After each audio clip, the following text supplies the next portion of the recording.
Oh, welcome back. Another beautiful Sunday night. Me and Trevor right now. Jerry is going to join us. He is currently in a car driving around St. Louis. Maybe the cops are behind him. Maybe they're not. We don't really know. He's coming back from somewhere, because Jerry likes to live his best life in, Mm-hmm. in St. Louis. And I haven't left the house today. Uh, I just went over to the neighbor's house, but I've not really left my property. Uh, Mm. yeah, I went to a couple friends' house yesterday to watch some games, hang out a little bit, and then I've not done much today in my life. We took family pictures yesterday, so that was in the middle of my college football watching. Of course, being in a house of four people, three of them men, one of them a woman, you know exactly whose decision it was to take family pictures. That's good though. Nice little updated pics. Yeah, yep, yeah. We were outside for that, It and was, it was an all right day. yeah, it looked like it was gonna rain, but we beat the rain. But enough talk about the family pictures. Yeah, I mean we do have a lot to get into. We have major coaching decision that could happen during the show, could not. We know that there's a lot of talk right now.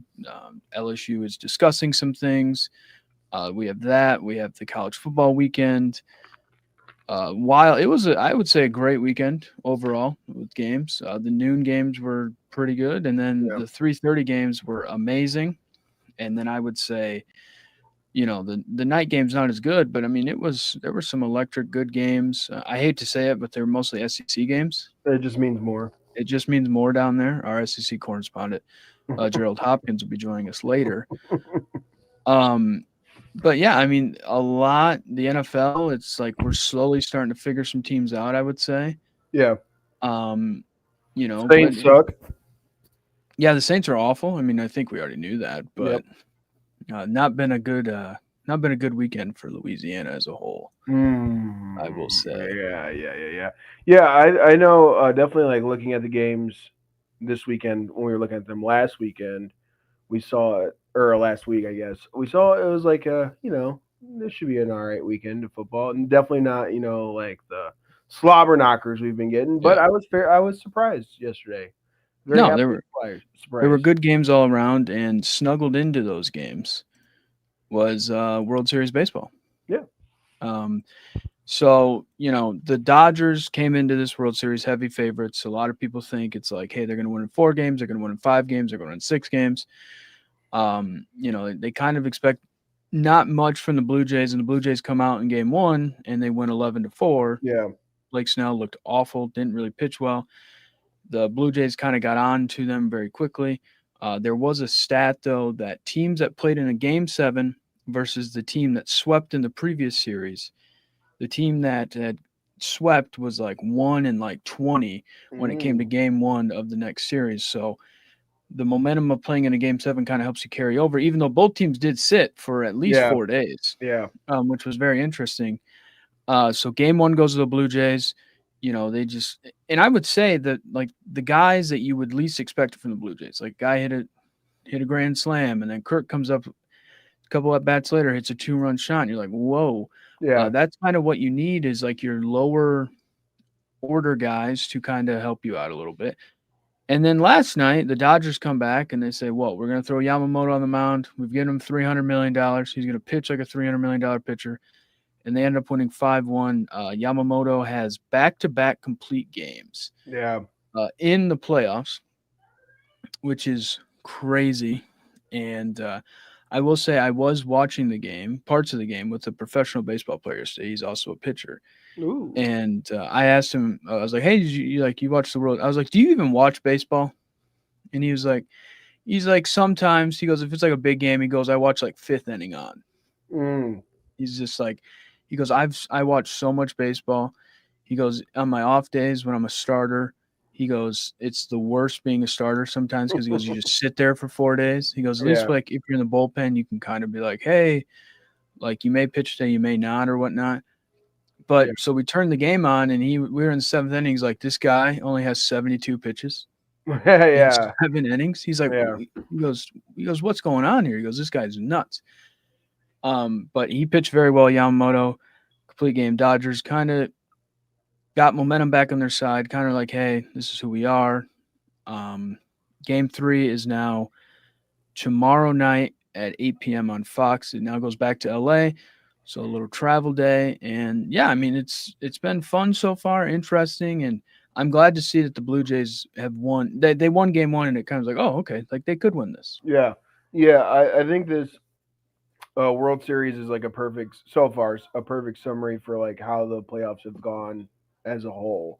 Where it's a lot of crazy. Sometimes it can kind of look like a blowout. But then there's been a lot of back and forth the whole playoff series, uh, the whole playoffs, and yeah, it's been a pretty crazy October, and I'm excited to see how this one shakes out. But I would like it, and I kind of expect it to go back and forth. I think the Blue Jays are pretty good, and I know the Yeah. Dodgers have a lot of money and a lot of players that are very good, but Blue Jays are impressive, and they beat a really good Mariners team, who beat a good Tigers team. Like, I would say, don't sleep on the Blue Jays. Yeah, no, the Blue. I mean, look, the Blue Jays have guys that are very good players. They did get Bo Bichette back. They had Vladdy, of course, George Springer, who has been in the playoffs multiple times in his career, has the big moments. The biggest question I think for them was pitching staff. For everybody's like, well, how can their pitching staff do in the series against the Mariners? Their pitch staff is very good. So Yeah, pitching tomorrow will be Max Scherzer for the Blue Jays, and then Tyler Glasnow for the Dodgers. Max Scherzer was kind of a question mark in the ALCS. Some people are like, "Oh, he's going to lose it. What's going to happen?" Blah blah blah. He pitched very well. That's where he had the infamous like wanted to kill his manager. for trying to take him out or Yeah, whatever. for trying to take Yeah, him out. Two different eye colors, but yeah, so we'll see if he can do it again.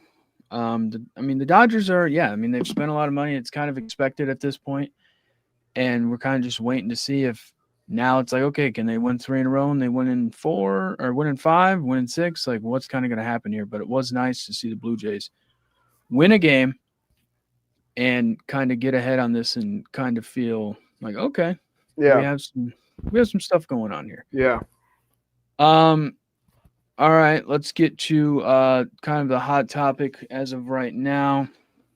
Brian Kelly and LSU did not fare well last night.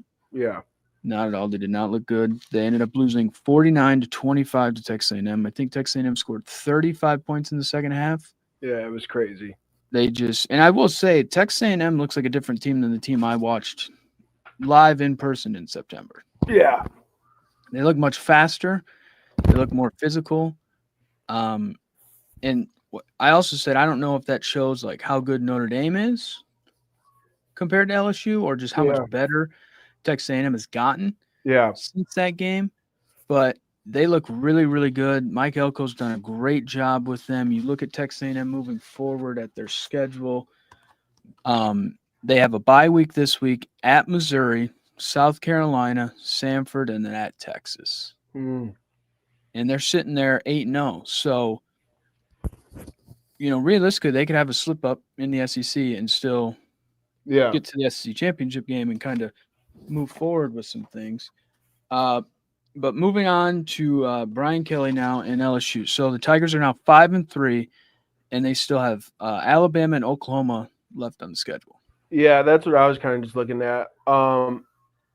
LSU does have a pretty tough schedule. Um, but with what LSU has kind of expected from Brian Kelly, I'm sure they would have been fine, losing two of these games or whatever. But I will, granted, all three of their losses have come from a top 10 team. Yeah. Ole Miss, Vanderbilt, and Texas A&M. So um, it's tough. It's really tough. And we talk about this all the time. We talked about with Florida, but like to be competitive in the SEC is really hard. To be competitive for the top of the SEC is really hard because, like we just said, Ole Miss, SEC, or Ole Miss, Vanderbilt, and Texas A&M, all top 10 teams, all in Yeah. the SEC. So it's difficult, and these guys are expected to go out there and at minimum finish 11 or 10-2 or whatever it is. So it's a tough spot, but I think the expectation from LSU to Brian Kelly was that he would be able to get something like that done. So Yeah, I mean, so he's in his fourth season, right? So I mean, you expect like, okay, this is year four. You should have this thing turned around. I mean, he took Notre Dame to the national title game in 3 years, Yeah, and the program was far worse off, I would say.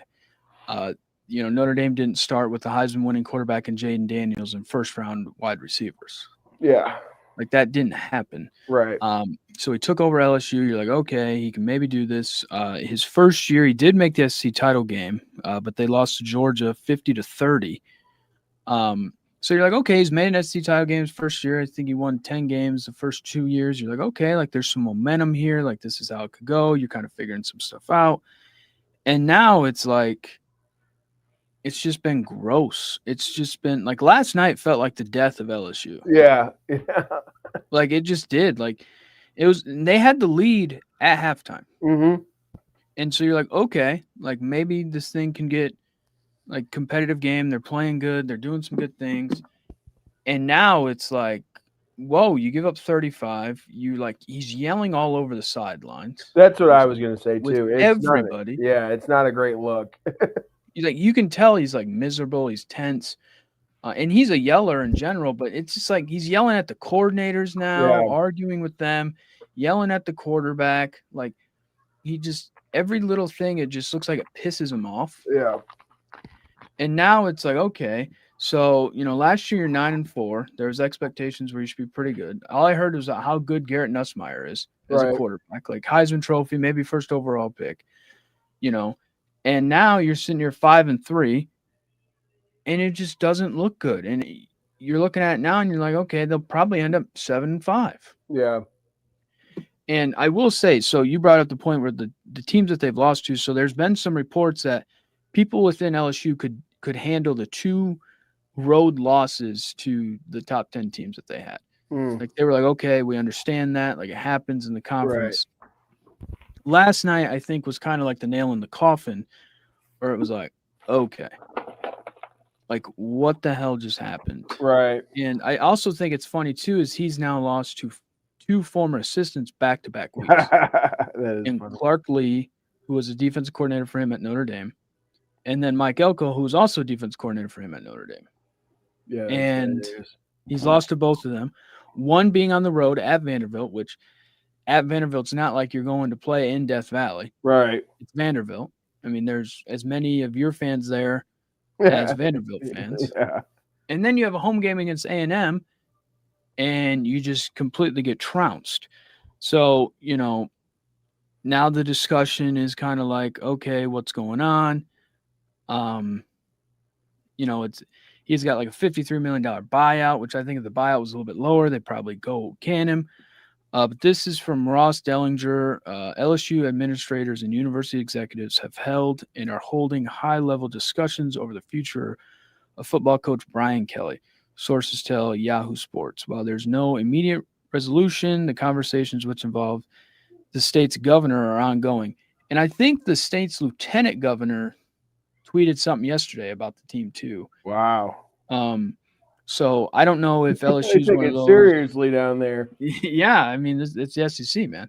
It just means more. It just means more down there.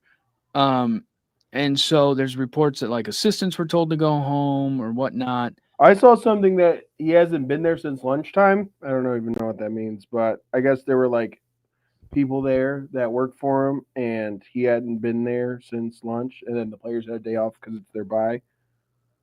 Yeah, so that's the other thing too it is the bye week. So you're kind of having all of this go through with the bye week.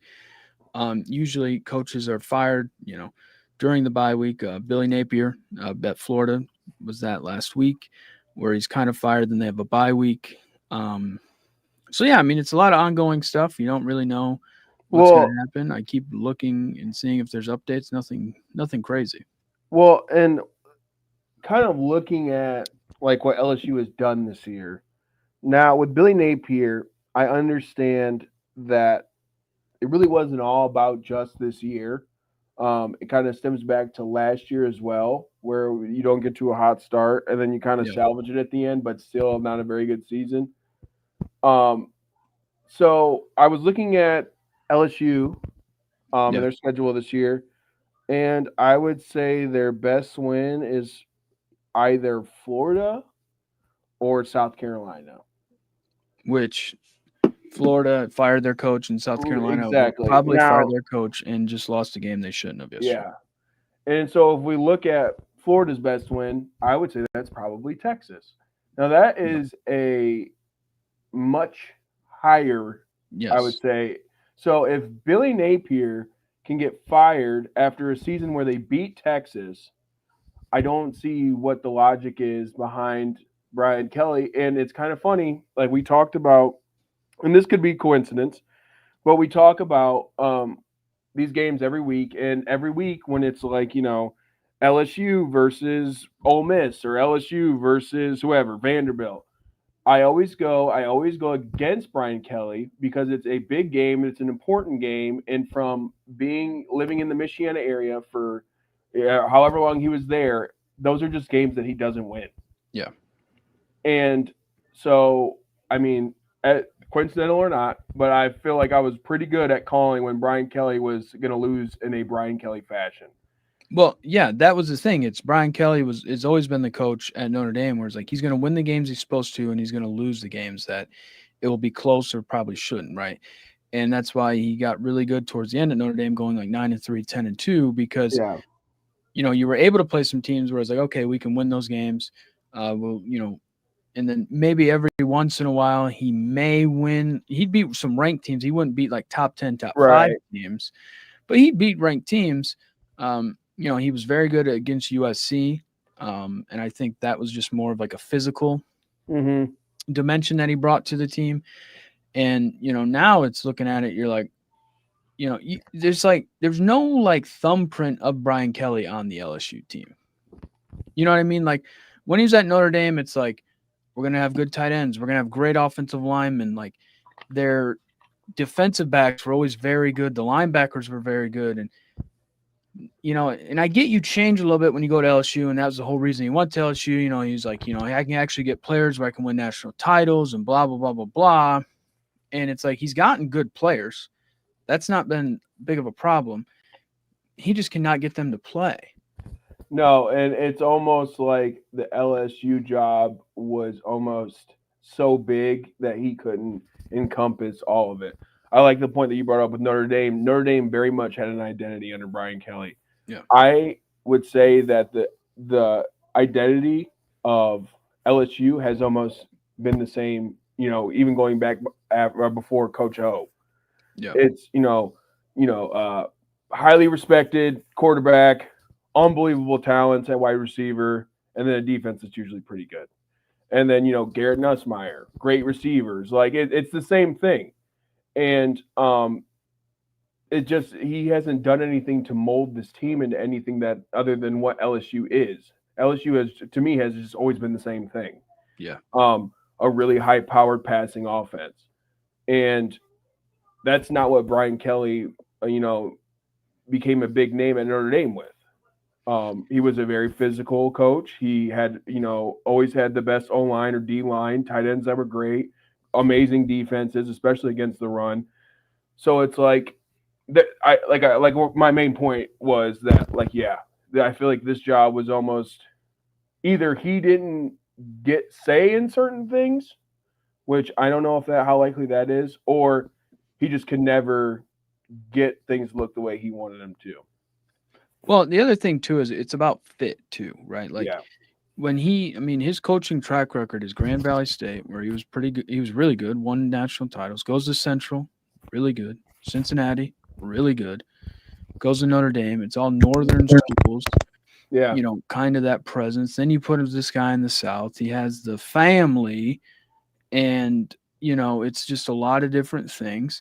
So here's the other thing too. It's the recruiting aspect. Yeah. So and this is what's kind of goofy, and this is where it's kind of funny when you look at the parallels from when he left Notre Dame to what Notre Dame is now. So currently, right now, 2026 recruiting rankings per 24/7 Sports. LSU is 11th right now. Notre Dame is 4th. Mm. Going back to 2025, LSU was 10th. Notre Dame was 12th, but he was 10th in the country. So you're looking at it, you go, okay, this is LSU, right? Like should be able to recruit. Yeah. 2024, he was seventh. Notre Dame was ninth. Now we go back to 2023. LSU was fifth. Notre Dame was 12th. So you're like, okay, that makes sense. He's, fifth. His recruiting's been okay. 2022, which would have been around the time he ended up going there, I want to say. They were 12th. Notre Dame was seventh. So now if you look at recruiting 2021, LSU was third. 2020, my phone loads here. It does not load. 2020, LSU was fourth. 2019, LSU was fifth. 2018, they took a step back at fifth. They were 15th in the country. So, like historically, LSU is like a top five every year recruiting team. Yeah. And Brian Kelly gets there, and you're out of the top five. You're like 8th or 10th, and your recruiting hasn't been very good. He's not a substantial great recruiter. He was always a guy that could take a 3-star, take a 4-star, and make him into something good. So now you give him what you would essentially think a bunch of these 5 stars or 4 stars, and that would give him an advantage. It hasn't really worked. He's not done well recruiting wise. And now in this new SEC, it's like, oh my gosh, like you got to play tougher teams every week. It's more difficult. And I will say too, if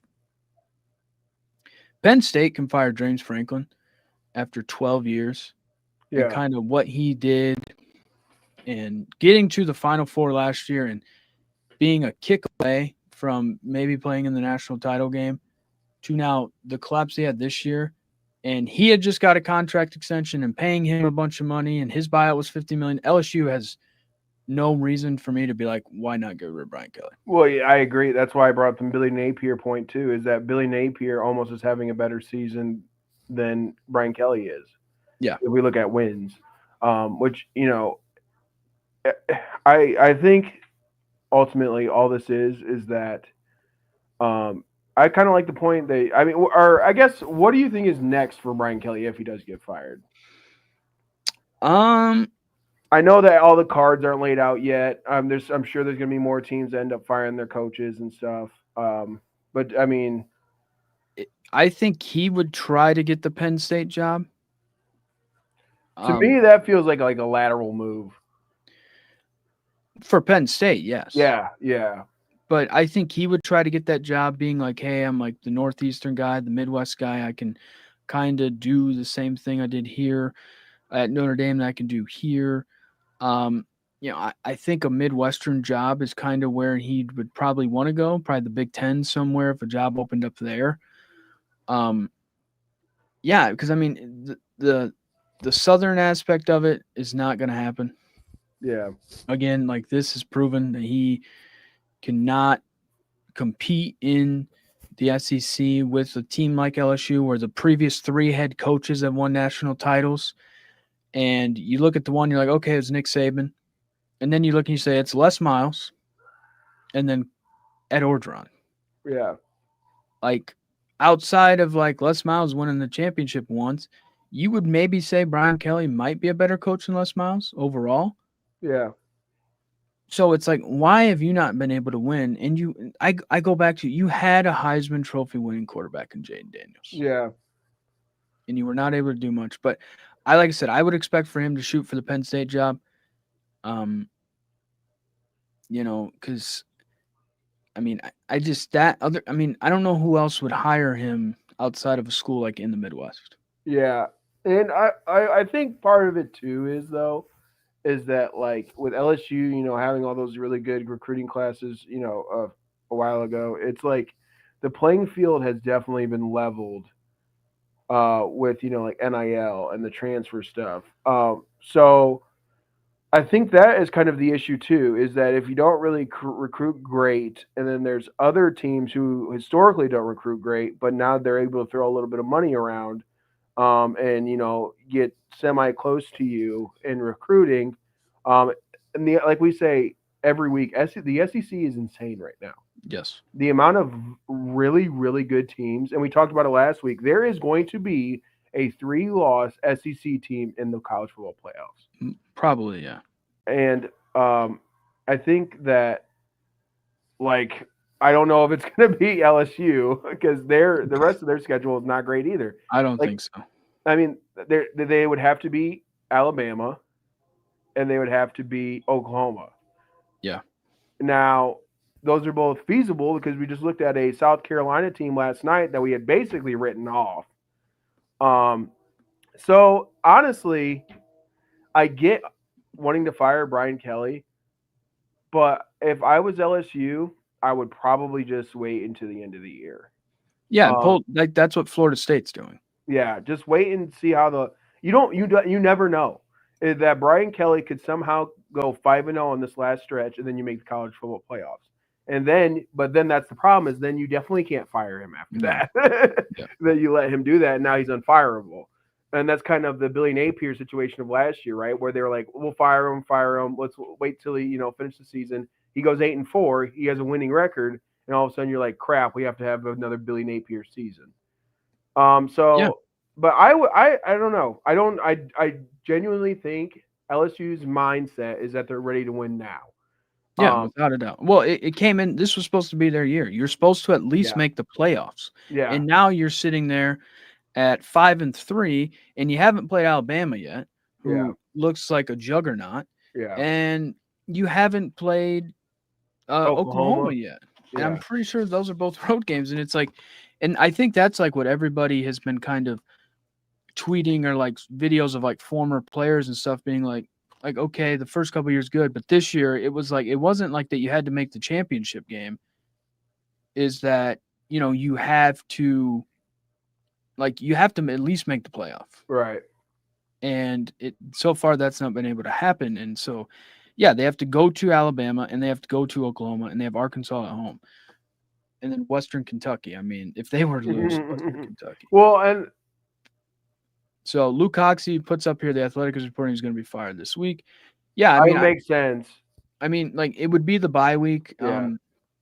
I don't know if you cut losses now and kind of get it done and over with. But then this was what I was gonna say. It's like, okay, Brian Kelly gets fired. Is your team that much better now that Brian Kelly isn't there? Maybe you have a UCLA situation where all of a sudden you guys are like juggernauts and are unbeatable and beat Penn State, who was like the 15th team in the country or whatever at the time. Um, but like, if you're ready to win now, Yeah, you're in a tough conference. Now, if he loses to Alabama or whatever, yeah, it's basically done.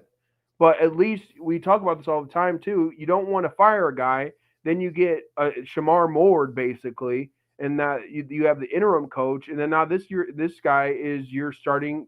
This is your coach now, your head yeah, coach. Now you have to pay this yeah, guy who's probably not ready to be a head coach if he's successful for the rest of the year. So I honestly think I know it's tough, but like we just said, there is going to be a three-loss team from the SEC in the college football playoffs. If you beat Alabama, if you beat Oklahoma, you are going to be in the college football playoffs. It is almost a guarantee yeah, because there's only one team this year that can say they beat Alabama, and that's a awful Florida State team. yeah. No one else can say that. And No, LSU, where are they ranked now? they're now she's not ranked now. Oh, they're out of the okay. Yeah, they're out of it. Okay. Well, anyways, there's a way back, I would say. No, yeah, there's a lot that can happen. I mean, there's still like everybody's like some of these other conferences are going to eat each other alive. You had Cam Newton this week being like, I would look at a 3-loss SEC team over a 2-loss from another conference. I think everybody hates on the SEC so much, but it's like, no, they have some really good teams. And if you were to beat some of those teams, you're looking at it like, okay, like this is, we don't know. We appreciate everybody being in here with us live right now. We'd like to hear from you. We do, interact with comments. Here we go from Fat Boy Slim. Are we sure they're getting rid of? See, we don't know that, right? Like that's to Trevor's point is like, we don't know. Like, is this discussions of like, hey, you need to change your staff, you need to change as a person, that kind of thing. I think that's the biggest thing. Creepy photo Nolan Mark says yes, he thinks they're going to fire him. So I think that's the thing, and I don't know how it works down there, but supposedly the governor is involved and all of which that. And so means I don't more. know if that's because they're a state school. So, Yeah. the state of Louisiana would also have to pay for the buyout. His buyout's like $53 million or something like that. Um, Jonathan Foster says, I bet he doesn't get fired. See, that's the thing is like, to me, it's like the longer it takes, the less likely he's going to be fired, in my opinion. Yeah. But I would also say with the amount of press that's happening right now, I would say signs are pointing towards yes, he's being fired this week. Should he be fired this week? I don't think so. I think that they should let him finish out the season. But from everything that I've read, um, it kind of looks like that's what's happening. And but like you said, Caleb, if this doesn't happen tomorrow, and I would say maybe the latest Tuesday, it would be weird to fire him Thursday or Friday or Yeah. whatever, even if it is a bye week. Like if you're gonna Yeah. fire him, why are you waiting so long? That's the thing is you should cut him if you're gonna fire him, you cut him. You do it. You get it done and over with. Like that's exactly what happens. You get rid of him and you don't let it linger on. You kind of just figure it out. But who knows? Fatboy Slim says again, is it at the end of the season or before? If before, who's coaching? Yeah, I don't know. I mean, this also comes off of he fired the strength coach at LSU when he first got there. That guy's now at Texas A&M and kind of stunted all over him yesterday. Luke Hoxie, if Kelly is fired, he's 100% going to Penn State. Great recruiter with Midwest ties. Seems so out of place to see the hire never made. Yeah, I would think that he goes for Penn State. He guns for that job. I just To don't Trevor's see. point, Yeah, he's the same exact person as James Franklin. I literally they don't win any big games, and I know that Brian Kelly got Notre Dame to a national title game in 2011 or 2012 or whatever. Yeah, But the landscape has changed so much since then. Is yeah, that it's completely different. now to get Kelly back to Notre Dame never would happen. now I to get mean, to the national championship game, you have to win multiple very big games. yeah. It used to be you finish with a good record, you get thrown. Our Gerald. SEC I correspondent heard is Brian Kelly. I heard we're talking about the family, so I thought I had to appear. No, Trev, keep going. I'm sorry here. No, you're Sorry, good. I was so happy. I also, oh yeah, the landscape has changed from over 10 years ago. Obviously, Yeah, I don't see why Penn State would think it is in their best interest to get a guy who historically does not win big football games. It is literally just James Franklin 2.0. Now the hottest coach in the country is off the market now, and Kurt Signetti. So it's kind of, I mean, obviously there's going to be guys from the NFL who probably take jobs down at college or whatever. yeah, But the coaching pool may not be as enticing as it once seemed, 4 or 5 weeks ago. yeah. I Um, mean, that's where it's you were like, wow, we could get a Kurt Signetti. No, he's the number 2 team in the country, and then he just signed an eight-year deal or whatever. So. yeah. Real quickly, Jerry, here, I want to get to this Darren comment. The governor is involved because there's currently no university president who would oversee the AD. So allegedly the governor is working with the board of supervise. Okay, so that does make complete sense. I mean, we're talking about like why is the governor involved? I know the lieutenant governor tweeted something yesterday. So that makes sense. Just Thank you, means Darren. more. It just means more down there. I mean, they get the governor of the state involved. This is Okay, not the Jerry? first time the governor of the state has been involved in Louisiana State. To be for real, because if I remember, there's dorms built into the stadium that was going to be illegal. The governor forced those in. Like this That's awesome. LSU is such an interesting case whenever you talk about this school because it is one of the few schools, especially in the Deep South, that is primarily focused on one major institution. And when you go through here, right, we talk about Florida, Florida State, Miami, right? Even Alabama, it's Alabama and Auburn, right? Mississippi, Ole Miss and Miss State. But LSU is number one. Yeah. The kids that are going, the 5-star kids from Louisiana go to LSU.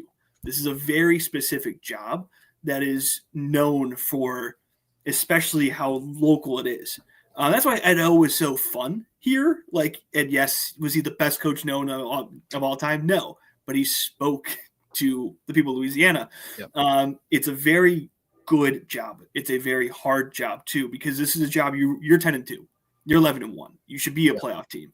I've really thought, I know what happened last night obviously is such a big deal. Was it the death of Baton Rouge, Jerry? Dude, felt like it. What it felt like in Baton Rouge was this was a culmination of just weeks of problems. Like I really thought, and I think what it's really driving a lot of people nuts is two things. First of all, I know Vandy's good. Trust me, just lost to him, right? But you tell longtime LSU fans that Louisiana State did not look the same on the field as Vanderbilt. That's nuts. Yeah. I get it. It's a new world and all this stuff.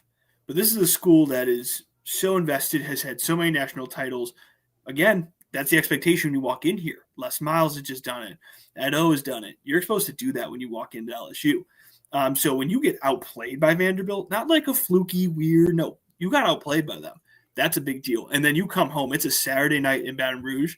And in the second half of the field, you almost have the shirtless people. They've been doing that when the teams get real bad. Everyone's taking their shirts off. Things like Oklahoma State. That's the vibes you could get there. And this is a weird A&M LSU rivalry. It's more of a recruiting battle, not as much of like we really hate these guys, but they're always fighting for the same people. But this is supposed to be a top 10 job. And the fact that LSU week in, week out, especially as of now, has not looked great. And Penn State's going to let a lot of people make a lot of rash decisions because I get it. There's a clause that means he has to go find a contract, so it's not a true $50 million. But all the headlines said that. So now every other school that has a little bit of buck, and think about this too, a year less on your buyout. Is it worth it if you're not getting the same money from your boosters who are going to say, we're not going to give you 5 to 7 or whatever because he's still the coach? That money adds up quick. You're not getting the ticket sales. You're not doing all that stuff. So the initial investment of firing a coach to then get a new guy and bring in all that energy and keep your big money happy exists. That's also a Penn State problem. That's kind of where Penn State kind of came to that logic, which is if they don't give us money, it doesn't matter if James Franklin's buyouts 33 if we lost 75. So vibes aren't great. It's not cheap. I don't know when this will happen, but especially after last week and how everything's going, it's easy to go downhill. It's easy to avalanche here because this is a job that's supposed to be in the playoffs every year. You're supposed to have the quarterback. You're supposed to have this talent. And especially the last 2 weeks, they've looked like the inferior team. And that's really hard to do in one of the best environments in college football. I will also ask you guys this too. Do you think he wants out more than they want to get rid of him? He seems very frustrated. And that's kind of what I got last night with the camera panning down to him. And he's, I don't know. I think he wants to get through the season. I think he would maybe be interested in starting fresh next year. I don't think they're going to give him that much time, obviously, because like what Jerry said, this is a team that's supposed to be in the college football playoff every year. So I think he's kind of hitting the panic button a little bit. I think that there's a lot of finger pointing being done at LSU, and not all him. And it's hard to say if a guy wants to leave, a very, very, very good job in the SEC. But from what I saw last night with that second half shutdown, basically, he looked very frustrated. And, I think we said this last week. It wouldn't be a surprise if maybe he doesn't get fired, but they agree to part ways. And this is the thing. These guys are competitors. Especially at this tier level, these guys will always think they can turn it around. That's literally part of the job. Is you're never going to have that complete glass half empty. Maybe you have a lost season here and there, but a guy like Brian Kelly, he's going to want to keep working at it. He's going to want to keep doing it. These guys they may see the writing on the wall, doesn't mean that they're going to actually read it. There's that level to it that, trust me, James Franklin would have went out this whole season if he wanted to. That's how these guys are. They're different. They're a little weird. That's why they do this job. There's only so few criteria that requires you to work 12 months a year. You're constantly working with 18 to 22-year-olds. You were trying to recruit kids and also do this, all do that. It's a lot. I'm not trying to say that this is the hardest job in America. Trust me. I would take it. I'd do it. I'd have a great time. And the money I get after I lose 6 in a row would be amazing. Generational wealth, right? But these guys are crazy. And so I don't maybe he's not the happiest, but when's Brian Kelly happy? I think there's a level here. You could tell me Caleb is a longtime Notre Dame fan. He's the most winningest coach of all time, had a successful program, and he was never happy. No. So it's not like he's the Jolly Green Giant that's suddenly sad. This is a guy who's always super competitive, super intense, and now it's just not going his way. We haven't seen that with the Brian Kelly team to this degree in a long time. The thing is, the leash isn't there like it was. I know he's had some lost seasons at Notre Dame, but at Notre Dame, it was like, hey, we'll put up with this one bad season because you've been 8-4 minimum for the last 6 to 7. We haven't had that here. It's slowly going. Yeah, that is the field not good. That is the biggest problem, right? Is you start out hot, 10 wins, you make it to the SEC championship in your first year, you lose to Georgia, you're like, okay, we'll be back. You never get back to that level. And yeah, he left a stable job at Notre Dame where he would have had for another 10 years if he wanted it, no doubt about that. And it would have been one of those, okay, you can ride off to the sunset. But yeah, I mean, and that was a life he kind of had it all. I mean, he had the Notre Dame job. You're one of the more talked about coaches. You're well paid. You have the prestige, you have the backing of that university. He has a beautiful lake house up here. Trust me, he's a neighbor. I know.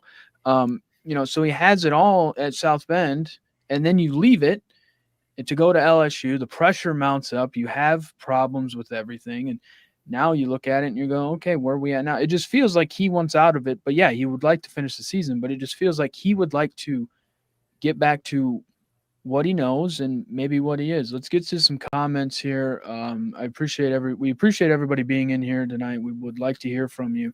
Luke Coxey says Penn State has always been a tier below Michigan and Ohio State. Why take a risk with some young coach on the rise when you can get a consistent 10-win coach each season and make the playoffs with Kelly? Yeah, I mean, that. But then why not just keep James Franklin? Very true. But sometimes it just feels like maybe you get to that point where you're like, oh my gosh, we need to make a change too, and maybe start with something new. It's the weird thing that these coaches go through kind of is like the pressure, but it's also the new impatience of everything. Let's get to Darren here. LSU would only save $10 million if they waited and bought him out next season, but there's no way in hell this fan base would pony up more money to buy up players again next season, and he loses like 14. My other thing too is, and this goes back to the money thing with LSU, is you lost Bryce Underwood to Michigan they offered him $20 million. You lose him. So you didn't pony up for him technically, because you can't tell me that kid always wanted to play for Michigan and it meant so much for him to play to Michigan. It wouldn't have cost $20 million if that was I mean, he was always committed to LSU. That's a fact. And so now you get into this and you're like, okay, so did you have the money to pony up for him? Have you had the money to pony up for other guys? And now it's like, it kind of feels like Florida State to me, where it's like, do you have the money right now to buy him out or don't you? That's where it kind of feels like. Let me get to this last comment. Devin, has LSU fired him apart? No, they have not done that yet. They have not done it yet, but signs are it's 50-50, I'd say at this point.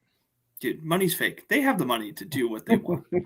I don't want to throw that out here because we've seen weirder, we've seen dumber. I mean, literally, I know this is not LSU again, but like the team they just lost to threw literally the small nation GDP worth of money straight at Jimbo Fisher to make him leave. These schools have the money; they can find their ways. I really like the point one of our comments made earlier. It's kind of the point I'm making here at LSU. That's going to be very fascinating. It's like you can save your initial money if you wait until the end of the year. Or you go another year in this, but everything around it gets worse. And those lost seasons cost a lot. Yeah. And yes, this is an ever-changing sport. Yes, it's impatient. But like a guy like Brian Kelly's going to want it. LSU has the money to do it if they want to. I think they have a right if they want to. The hard part is going to be that this market each week seems like it just gets bigger and bigger, right? And it's not just more suitors, but like suitors. Because it's one thing if we have last year where we're talking about G5 jobs that are kind of moving around. You've already got Florida on the market. You've already got Penn State on the market. You add an LSU in there. I mean, I get it. Sark really pushed back on it. If a Texas opens up, right? A Florida State opens up. We're now talking a lot in the like caliber, which makes this a harder thing to do, but it's now going to really test this.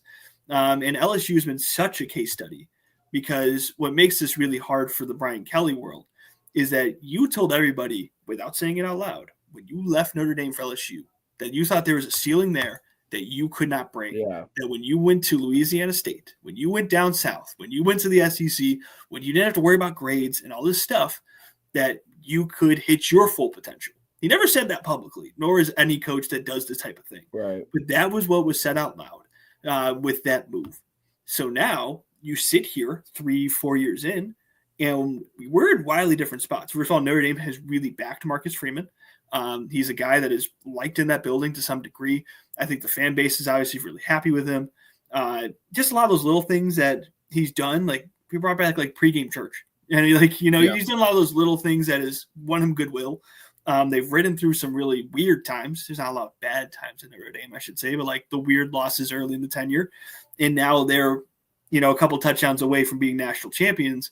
LSU's not gotten there, and they've slowly gone down. So you rarely get these opportunities to watch two teams determine what their futures look like. I don't know what hand motions I'm doing at this point. I start making bar graphs. I don't know what to do with my hands. This is all I know. But like, I don't know if he only has 6 or 7 losses. Like this is going to get real awkward real quick. But you don't get the chance a lot of times to see how good a job is or have a direct comparison.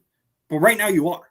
And if I'm a Notre Dame fan, I'm sitting here and laughing at this because Brian Kelly put you through all the bad that comes with the Brian Kelly, which is the annoying press conferences, the sideline shenanigans, and all the other stuff that over the years has kind of beat down. Well, now it just happened in Louisiana. You don't have to put up with it. So it weirdly, this is a big win. Every week we have this type of discussion with an LSU where we're basically doing a glorified vibe check saying, what's going on here? Yeah, that's a win for the Notre Dame administration. That's a win for Marcus Freeman and all that because you get a prime example of here's what left you, here's what we are. Yeah. So, no, I mean, it is like I am kind of laughing and I'm not because it's like Marcus, you never know if he's going to leave this offseason. But it was a blessing in this. At the time, I remember Brian Kelly left. I'm like, fuck, child's program. But I'm like, children's program.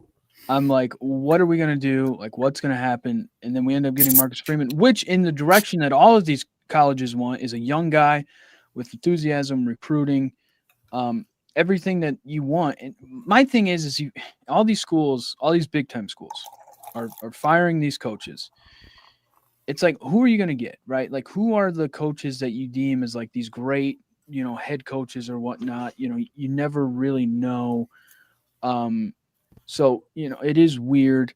So it's kind of wait and see right now with everything, with Brian Kelly and LSU. That's kind of the biggest thing. Let's get back to some more comments. Carter Minger, who I know for a fact is an LSU fan, Notre Dame level coach in the SEC, knew this was going to be the outcome. I mean, you would ask for Marcus Freeman today if you could get that. Darren comes back again with lost Underwood, but kept O.C. Sloan, who was his recruiter, and offense is terrible. Kelly said before the season, see you at the Natty, and we get these results. Yeah, I mean, it's, Creepy Photo says Ben the best time ever as an ND fan. And Carter says Joe Brady is our savior. I mean, Joe Brady also had Joe Burrow, Jamar Chase, Justin Jefferson, Clyde Edwards-Helaire, Thaddeus Moss. I mean, I could go on for days. All right, we have talked about Brian Kelly for 50 minutes. Yeah. Is that all we've done? I showed up. Yeah. Well, we talked like baseball for like 5 minutes. And then we've talked a lot about Brian Kelly, and Trevor's just tired of it. Trevor's tired of talking about them Tigers. No, we have more things to get through. We do have a lot to get through, but yeah. So as of right now, we don't know. They've been in talks all day. The governor is involved because there is no school president down in Louisiana. So a lot going on. Kind of looks like Brian Kelly's done at LSU, but we do not fully know. All right, let's move on to – we had some upsets this weekend, guys. We had some major ones, I would say, playoff implicating upsets. Memphis beat USF 34-31. Is Memphis now in the playoff? I mean, that is like the biggest question moving forward. I just wanted it to be known. The only reason we're in this true chaos is that UAB fired Trent Dilfer. Because what makes this so interesting is that Memphis was coming off of that loss to UAB last week with interim coach. I don't know his name off the top of my head. Then Memphis comes in here in this big game, and they're down. To score 17 straight and win this is huge. I don't know if they're the guaranteed playoff guys. Tulane now becomes a very interesting candidate here in the same pool. I think we've said for weeks now the Americans kind of the G5 conference this year in terms of who we think, because there is no true Boise State of just oh, we're beating up everybody. And the Yeah. Oregon that you have as number one, we lost them by like a touchdown. We don't have that this year. USF was in line to do that, but now chaos reigns, and that's part of the fun, right? Yeah. I mean, look at all the chaos here. I don't know about Washington, Illinois, to move us into our next one because, like, the two teams I have no pulse on. I'm so happy Illinois is done for. I'm tired of hearing about them. It felt like every week they'd like crawl their way back in, and it's like a cat. You just have 9 lives. It's like keep just like shooting them down. Tired of hearing about them. Well, the middle tier of the Big Ten They're terrible. is just wildly confusing. And the thing about Illinois was you could write it 2 different ways, and I saw both arguments, which is this is the team right now that is before this week lost to the nation's number 1 and nation's number 2. That's 2 pretty good losses. And then you remind yourself, oh, yeah, they lost to the nation's number 2 by 50. And then you're like, oh, yeah. Washington is also confusing to me because I think they're a pretty good offensive squad. And then they'll go to Michigan and just lay a goose egg. So, like, this kind of upper middle tier of the Big Ten, like, who's trying to be 3rd, 4th? Well, Michigan's probably 3rd right now, but, like, 4th, 5th, kind of rounding out that upper half here. It's just real messy. Like, where do we put USC in this? Where do we put all that? And this week just added on to that weirdness. Illinois still banged up. I didn't get a chance to watch as much of the game because that's kind of been the big caveat is they're a defensive team without some of their best defensive players. Either way, in all their losses, they get scored on heavily, which is not good because we didn't talk about their offense in the preseason or during the season for a reason. Real quick, Matt Fortuna put something out not too long ago about the Brian Kelly thing. He says, per sources, the crux of the Scott Woodward Brian Kelly showdown stems from a meeting today in which the AD asked Kelly to fire OC Joe Sloan. Kelly said he would then fire O-line coach Brad Davis too, which did not go over well with Woodyard. Kelly left the building. Now Governor Jeff Landry is meeting with LSU's Board of Supervisors about the future of both the AD and the head coach. Well, I know we've talked about Brian Kelly a lot, but Scott Woodward's a big piece in this too, because as some of our comments have pointed out here and there, like Woodward made this splashy hire. This is his doing. He's done this before. If you're one of his other big splashy hires, Jimbo Fisher. So this is a guy who likes taking those big swings. He's set off at LSU. Yep.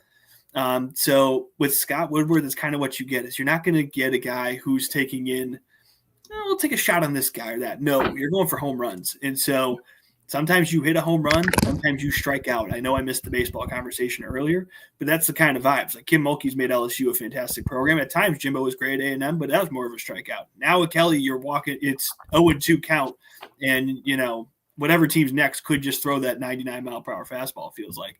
But I would love some weird governor-involved firing. That is just awesome. 2 states that don't have to worry about this type of level of politics, at least in their football programs, Houston and Arizona State, to get us back in the upsets. If I read this correctly with Houston, the vibes are, guess what? When you don't have your best receiver, you're really not that good. I know Sam Levitt got hurt in this game as well. Yeah. Jeff Sims, who's older than all of us combined, had to end up playing in the game. Yeah, which doesn't help. Arizona State's just been so weird. With that in mind, Houston's good. Willie Fritz is just a good coach.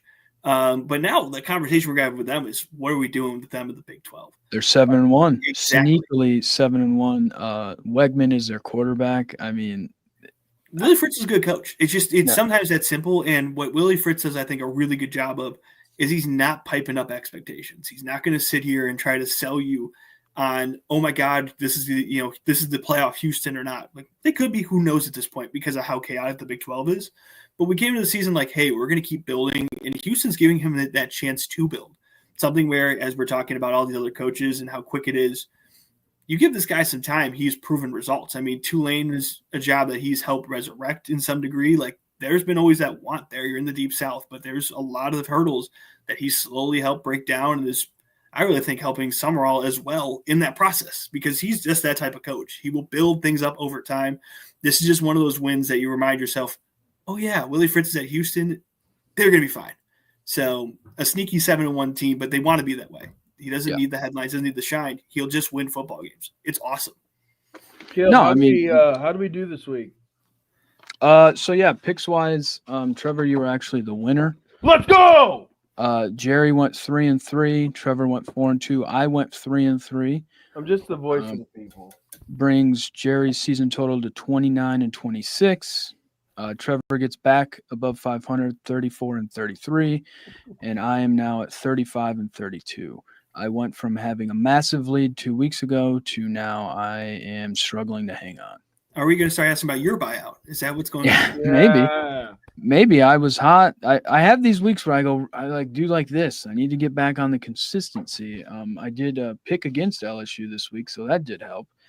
But yeah, I mean it's just I need to hone in, lock in, and figure it out. All right, let's get to some other games before we get to the two big games we'll talk about that happened yesterday. Michigan beat Michigan State 31-20. Probably the least talked about Michigan State game I can remember in my history.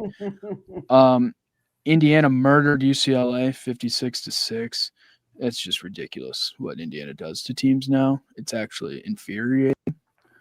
But, that's a national title team in my mind. Yeah, they look good. I hate to say it, but they did look good. Bama somehow beat South Carolina 29-22. I mean, should have never have won that game, but they did. What I will say, though, is that I wouldn't go automatically panicking about Alabama yet, because it is nice when you have a team that you're like, I'm pretty sure this team could make it to the national championship or deep in the college football playoff. They find ways to win. Yeah, no, that's very true. When you're down, it doesn't really matter who your opponent is. So it happens. It's the SEC. Things get weird. South Carolina, they're kind of struggling, but I mean, again, best football players in the country go to the SEC usually. So you're going against some of the best football players in the country. And they find a way to win. So I am still pretty high on Alabama. I'm actually impressed that they could find a way to win. Because a lot of teams, that's a trap game. That's a game where you go down and you can't figure it out and you lose that game. A la Miami against Louisville or whatever. Put any of the top 5 team losses this season in that category. But yeah, I'm impressed with Alabama. It shouldn't have been that close, and I agree with you, Caleb. Somehow they figured out how to do it, but the point is that they did figure out how to do it, and that's why they're one of the best teams in the country. On another note, what a lost season for South Carolina. Yeah, Lenora Sellers is so good. Yeah, they had all the things. Week 1 they looked great, but they have just struggled. The question we had coming in was, what's that receiver core look like? Nick Harbor has the talent. Nick Harbor has not shown up. He showed up in this game a little bit, but just not enough. But yeah, this is one of those weird moments. This wasn't the only SEC trap game. I don't know if we're going to talk about Texas, Mississippi State, but same type of vibes. Yeah. I don't have a score off the top of my head. There's like 34-28 or something like that. It was some weird high-scoring game. But no, that's it's on a bit. I look at the team that loses in these situations. And yeah, South Carolina, you want to talk about a weird seat? I was going to say a hot seat, a weird seat, Shea Beaver. Yeah. Especially with the Virginia Tech rumors because, of course, of his dad. So just keep that one in mind. I don't want to start the weird hot seat discussion when I have no intel, but vibes there are very interesting in the other Columbia. Yeah, I mean, a lot is going on at South Carolina. It's not been exactly what they hoped for this season. Georgia Tech rolled Syracuse 41-16. Trevor's guy at BYU continues to impress. They pulled away from Iowa State 41-27. Virginia survived against the Fighting Bill Belichick's 17-16 in overtime. And then, Texas comes back on Mississippi State in overtime, 45-38. Arch got hurt in overtime. Their backup threw a beautiful pass, and it was a hell of a catch. And they ended up winning. Are you guys excited to see like the bench Arch Manning post? Well, we have a comment here that said, "Did Arch lose his start?" Here we are. I knew this was going to happen. Mike got hurt. I don't know. At the same token, 3/4 of Arch Manning looked like you should bench him. Then the fourth quarter, he starts to figure it out. And it wasn't just him. That return TD was huge. This was one of those true reminders that there is no real easy game in the SEC, because for 3/4, everyone's kind of going back. I think Barstool SEC in the midst of this is like, Texas is back to being an 8-4 team. And then they win this game. Just a heartbreaker for Mississippi State, though. This is a program that has been now in a lot of close games. They were just with it with Tennessee. They were right there at Florida. And then now they're at home. They're in Starkville. The cowbells are ringing. And then you just watch this slow comeback and have Texas bleed you out. This is a game Texas needs to win. Texas needs to damn near be perfect because they're obviously not preseason number 1 good, but you sneak out wins like this, That does matter. What Arch's future looks like, God, couldn't tell you. All right, so we have breaking news. Uh-oh. Pete Thamel is reporting some stuff. Sources: LSU coach Brian Kelly was informed of the intention to dismiss him earlier today. The school is expected to inform the team of this development tonight. Talks about the terms of his current departure are expected to continue. Yeah, Pete Nakos is also saying that Brian Kelly's been fired. I That's on mean, 3. So that's that world. We'll take that for what look, you will. guys, Welcome back, baby. I have the graphic. We Oh, did you actually have that built in? I had it. I had two God. Brian Kelly graphics built because I figured it was going to happen at some point. I was waiting and You're waiting. brilliant, man. Is this why we talked Quickly, about it for Creepy 45 Photo minutes? says, Jerry, I'm sorry for what I did to you in fantasy. Dude, this is oh my God, don't even get me started on that. This is a bad sports week for me, but right now we got to focus in on the fact that Caleb has this graphic ready, and thank God he did. That's that's the leader of our show. That's the voice of Cassopolis here, talking across the country, across the bayou here. This is what I do. Luke Hoxie is just breaking news. LSU coach Brian Kelly has informed the intention to dismiss him earlier today. The school is expected to inform the team.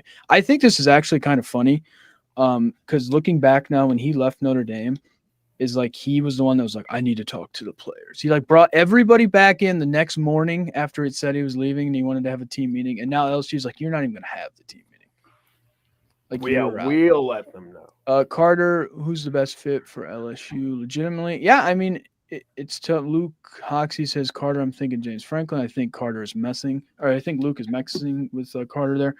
Yeah. I mean, that's now the thing is who will coach LSU football?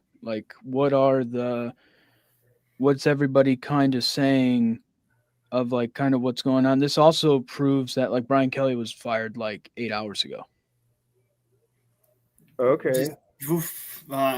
And it's kind of taken time for it to kind of get out. You guys want to play the coaches at LSU game? The coaches at who to go there? Yeah, who would go there? You want to do kind of what we did for Penn State? Number one's Lane Kiffin. Okay. Is it Lane's number one? He's not on this list. It's a list of coaches. Okay. I think Lane would be number one. I like that. You call him. I call Clark Lee at Vanderbilt. What about Mr. Brent Key? He deserves to get that talk. He won't get it, but he deserves it. I like the Key. I'm thinking Key may be at a northern school. Maybe this at the end of this season. What about John Sumrall, Tulane coach? I don't think they'll do that because the problem with LSU is they're especially if Woodward's still the AD. One of the things we don't know here in this breaking situation, and we talked about it earlier, is Scott Woodward is the athletic director here, likes making splashy hires. They had an opportunity here when this is something where I remember a couple years ago, LSU had a chance to get a Billy Napier, who was killing it at Louisiana Lafayette at that time. Was it Lafayette? I don't remember. Yeah, it was either Lafayette. Yeah, it was Lafayette. ULL, as they're now stated at sometimes. But they don't look below. So that's a little bit of that Louisiana, I would say extremism, but we're the top dog. So I don't know if they're going to go G5 picking. This feels like we're going to go for another swing. I do expect it to stay down south, though, because they just realize what happens when a northerner goes to a place where you never eat food that you get up in Michigan in Louisiana. When's the last time you had gumbo, Caleb? I've never had it. Exactly. I'm the voice of the North, Jerry. I don't. All right. You eat crawfish? What about Johnson Foster said, I'm outside of his house. There appears to be people inside crying. That would say that Brian Kelly has a house here locally. I've told my parents before we started this, I said, I think we're going to start seeing Brian Kelly a little bit more often around here this year. And so Trevor, keep going on with so next one, James Franklin. I think that's a mistake. I mean, so he has SEC prowess being at Vanderbilt. Yeah. This would be the argument of Brian. It's the same argument. It's Brian Kelly did it at Penn State. Brian Kelly did it at Notre Dame. James Franklin did it at Penn State. Imagine what he could do when he gets the LSU recruits. Do you go through the same thing? Yeah. I mean, I would say. I think it's the same thing. I think it's the same situation. What I'm saying. I think they're going to go a little bit closer in the footprint. I think that's going to be the big thing. Is usually when these schools fire their coach, you don't hire your ex. So No. James Franklin, again, more of a northern East Coast guy. Do you really go back that direction? So you got to kind of think down south. I would really Summerall wouldn't be terrible here. You'd have to give him a little bit of time. I don't know if he'll do that, but he's a hot name. You got to start thinking poaching. But again, with a guy like Woodward, it gets real interesting real quick because it's going to be a splash. Does Woodward have his job? That's the question here, and that's why I'm not saying I'm holding off on it, but that kind of in my calculus. Some guy said Okay, Jimbo. so that's what I was going to bring him up next. Former LSU assistant. Do you give him a second chance? Offense coordinator from 2000 2006, and is one of you might as well bring in Will Muschamp at that point. Dude, bring in those conversations. Jimbo is a funny thought. He really is. He wouldn't be terrible, but the hardest thing I have with guys like this right now that are non-current coaches is if you're trying to adjust to the world they're in, it's going to be interesting. Now, a guy like Jimbo, if you let him just call some ball plays, who knows? John Gruden. No, coming to Nightmare Valley. Dude, John Gruden. Oh, my God. Don't give John Gruden a public email. Death Valley, more like Nightmare Valley. John Gruden with a public email sounds like a terrible way. Well, it sounds like a for-cause firing 4 years down the road. But I have one more. I have Uno Mas. Dan Lanning. I like this one. We brought it up for the Penn State thing. Joe Brady, offensive coordinator for the Bills, was the passing game coordinator for LSU during the national championship run in 2019.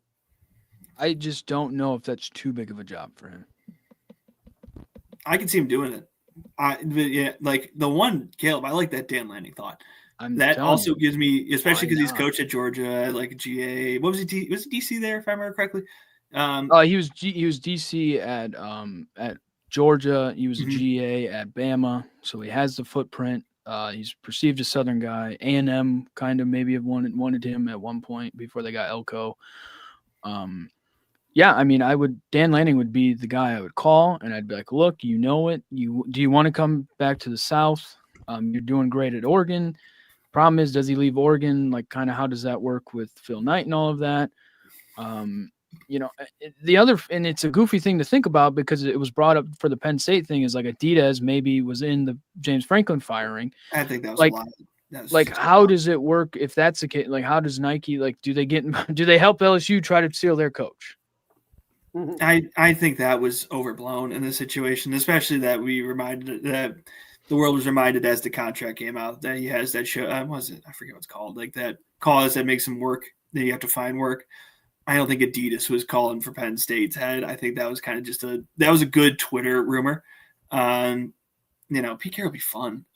Pete Carroll wouldn't want it though. A lot of also another thing in this when we start talking about coaching, NFL coaches are going to go for this job. I don't think is going to really be a case here unless it's a fired NFL coach because coaching in the NFL is way better than coaching right now. Yeah, like you get no time. You get time off. Like you legitimately get time off. Everything that you're putting up with right now at this level, you don't have to put up with them for the most part professionally. You could call football games and focus on scheme and stuff like that throughout the week.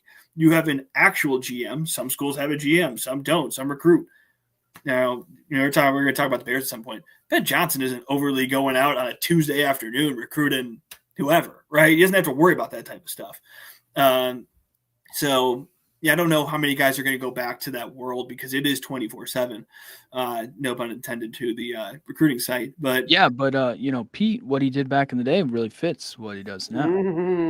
Hey, you want to come play for me? Maybe I can give you some cash. Oh, you have an agent? Great. I love working with agents. I know how that works. It is going to be fascinating where this goes because you have to think if Woodward's on the job, I think it's a big splash. If he's not on this job, then everything gets out of whack. I think he's fired too. Like he could be there. That would just be my thought. Is like if you fire Brian Kelly, you have to fire the guy that brought him in. You cannot let this guy make another coaching decision for your university. Is the way that I view it. If I'm the governor of Louisiana that's making this decision at this point, that's the way I look at it. It's like no. You're not allowed. You made the Jimbo hire. Track record wasn't great there. We let you make the Brian Kelly hire. Track record the record wasn't great there. You're done hiring people. You're fired. Have fun being the athletic director at Oklahoma State.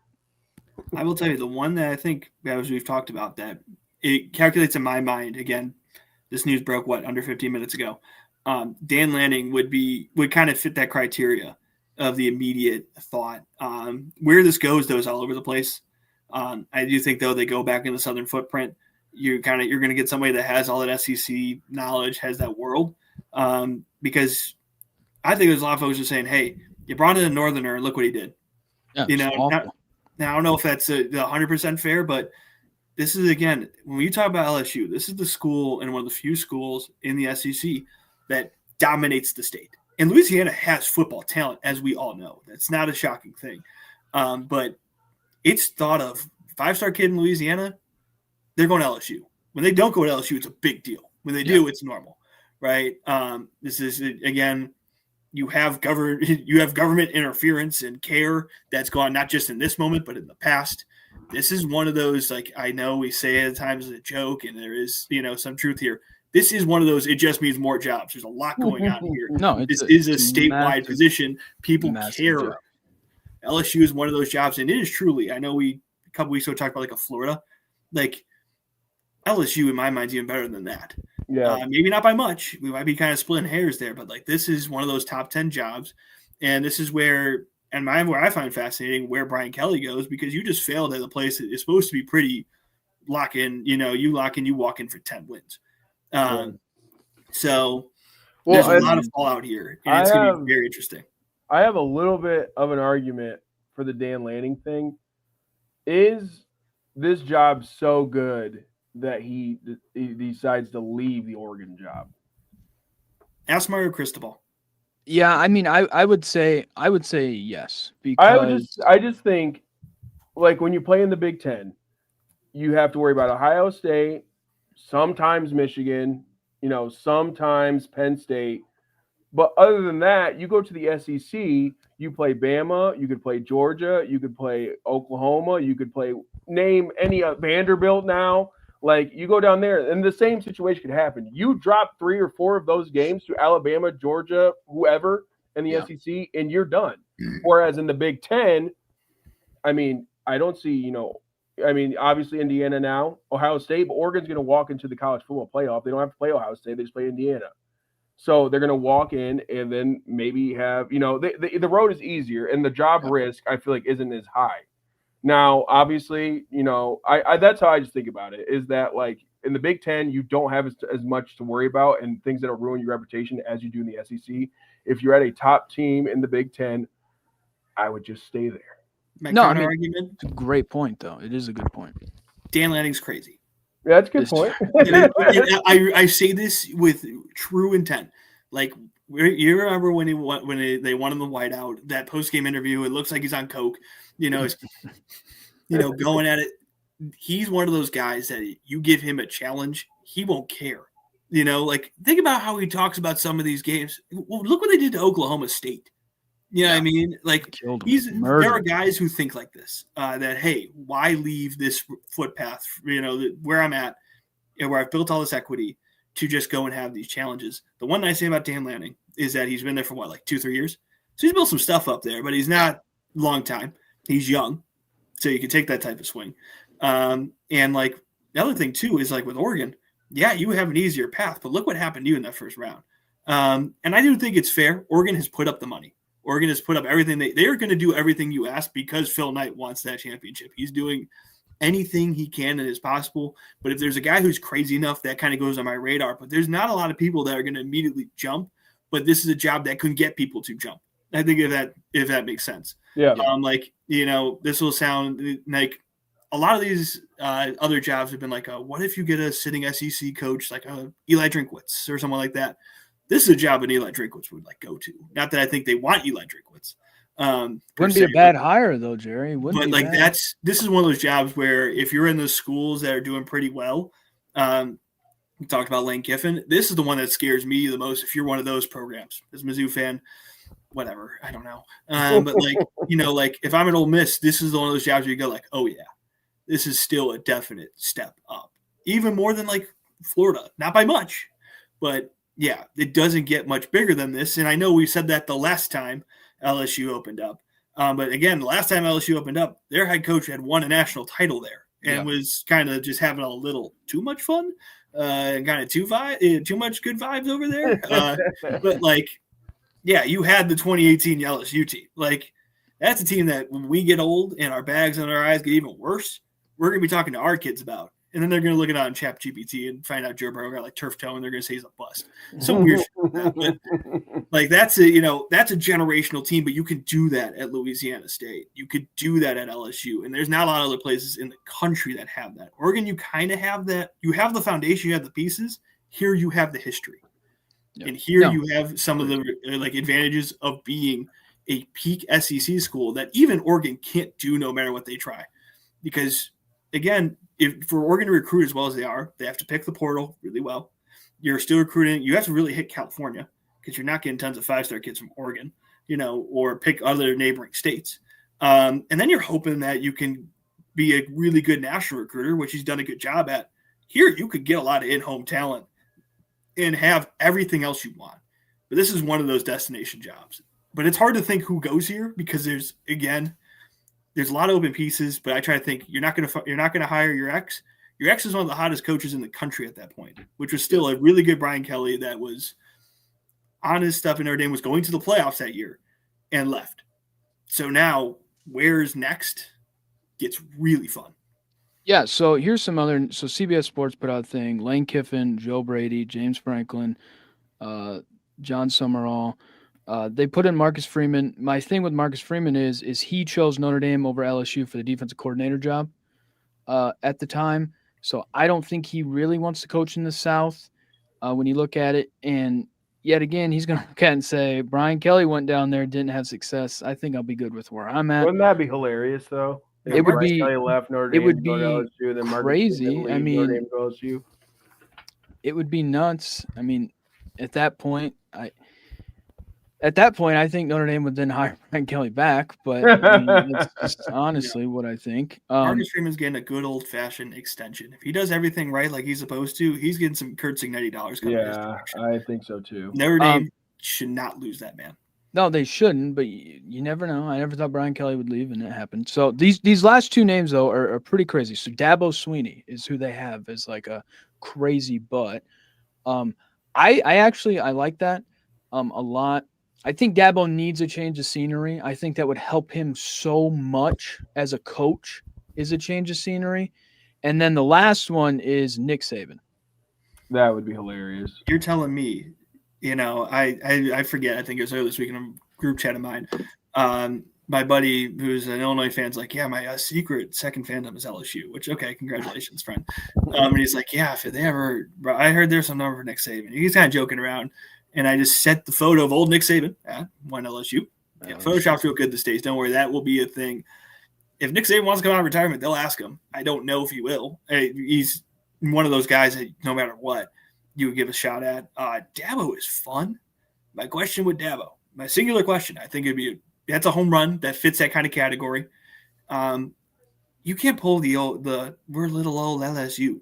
No. One thing that really rose Clemson to the top, and one thing Dabo has done so well at that point, until they got to the mountaintop and struggled to stay up there, was we're little old Clemson. No one pays attention to us, and that's how he branded those teams. He built that fire around, and obviously he got the talent to back it up. My other question to Dabo is, can you bring a generational quarterback? Because when you don't do that, when you don't have them back-to-back, or three times with Taj Boyd, Deshaun Watson, and Trevor Lawrence, your teams have suddenly not been that great. But his track record speaks for himself. He did turn Clemson into a national title team, and Clemsoning was a verb. It's now coming back as a verb. But at one point, there was no Clemsoning under him. That's a huge deal. So I love that. It's crazy, but you have to think crazy. I also do see the Joe Brady world. As much as I get it, it wouldn't be as sexy. He's a guy who's loved. And that's the other thing you have to think, too, is you'd have to think, what does the money think? Especially if we're getting down to the governor, we're getting down to all this. There are going to be some people here who might have some weird influence. I don't know what direction this goes. The Joe Brady stuff makes a lot of sense. I could see the point of it being too big of a job. But also, you have everything you could ever want. So you can, if you're a good coach, if you know what you're doing, I kind of look at like a Marcus Freeman in this sense of like Marcus Freeman is still a first-time head coach. What he did really smart is he built up a staff around him also to help in that situation. He was bound to be a fantastic coach. He was kind of had that at Cincinnati. There's a reason Brian Kelly brought him on. There's a famous quote of him saying he was going to take my job. Shocker. You know, with all that and with that in mind. But Joe Brady could do that if he builds around properly. And he's a name that's going to get a lot of buzz because, yeah, you think of those really fun LSU teams. He's the heart and soul of that as the offensive coordinator. So I don't hate that I don't hate that either. But man, what a great world we live in. It'll be interesting, and we appreciate everybody being in here with us. Comment. We do like to interact with comments. Let's get to Rem.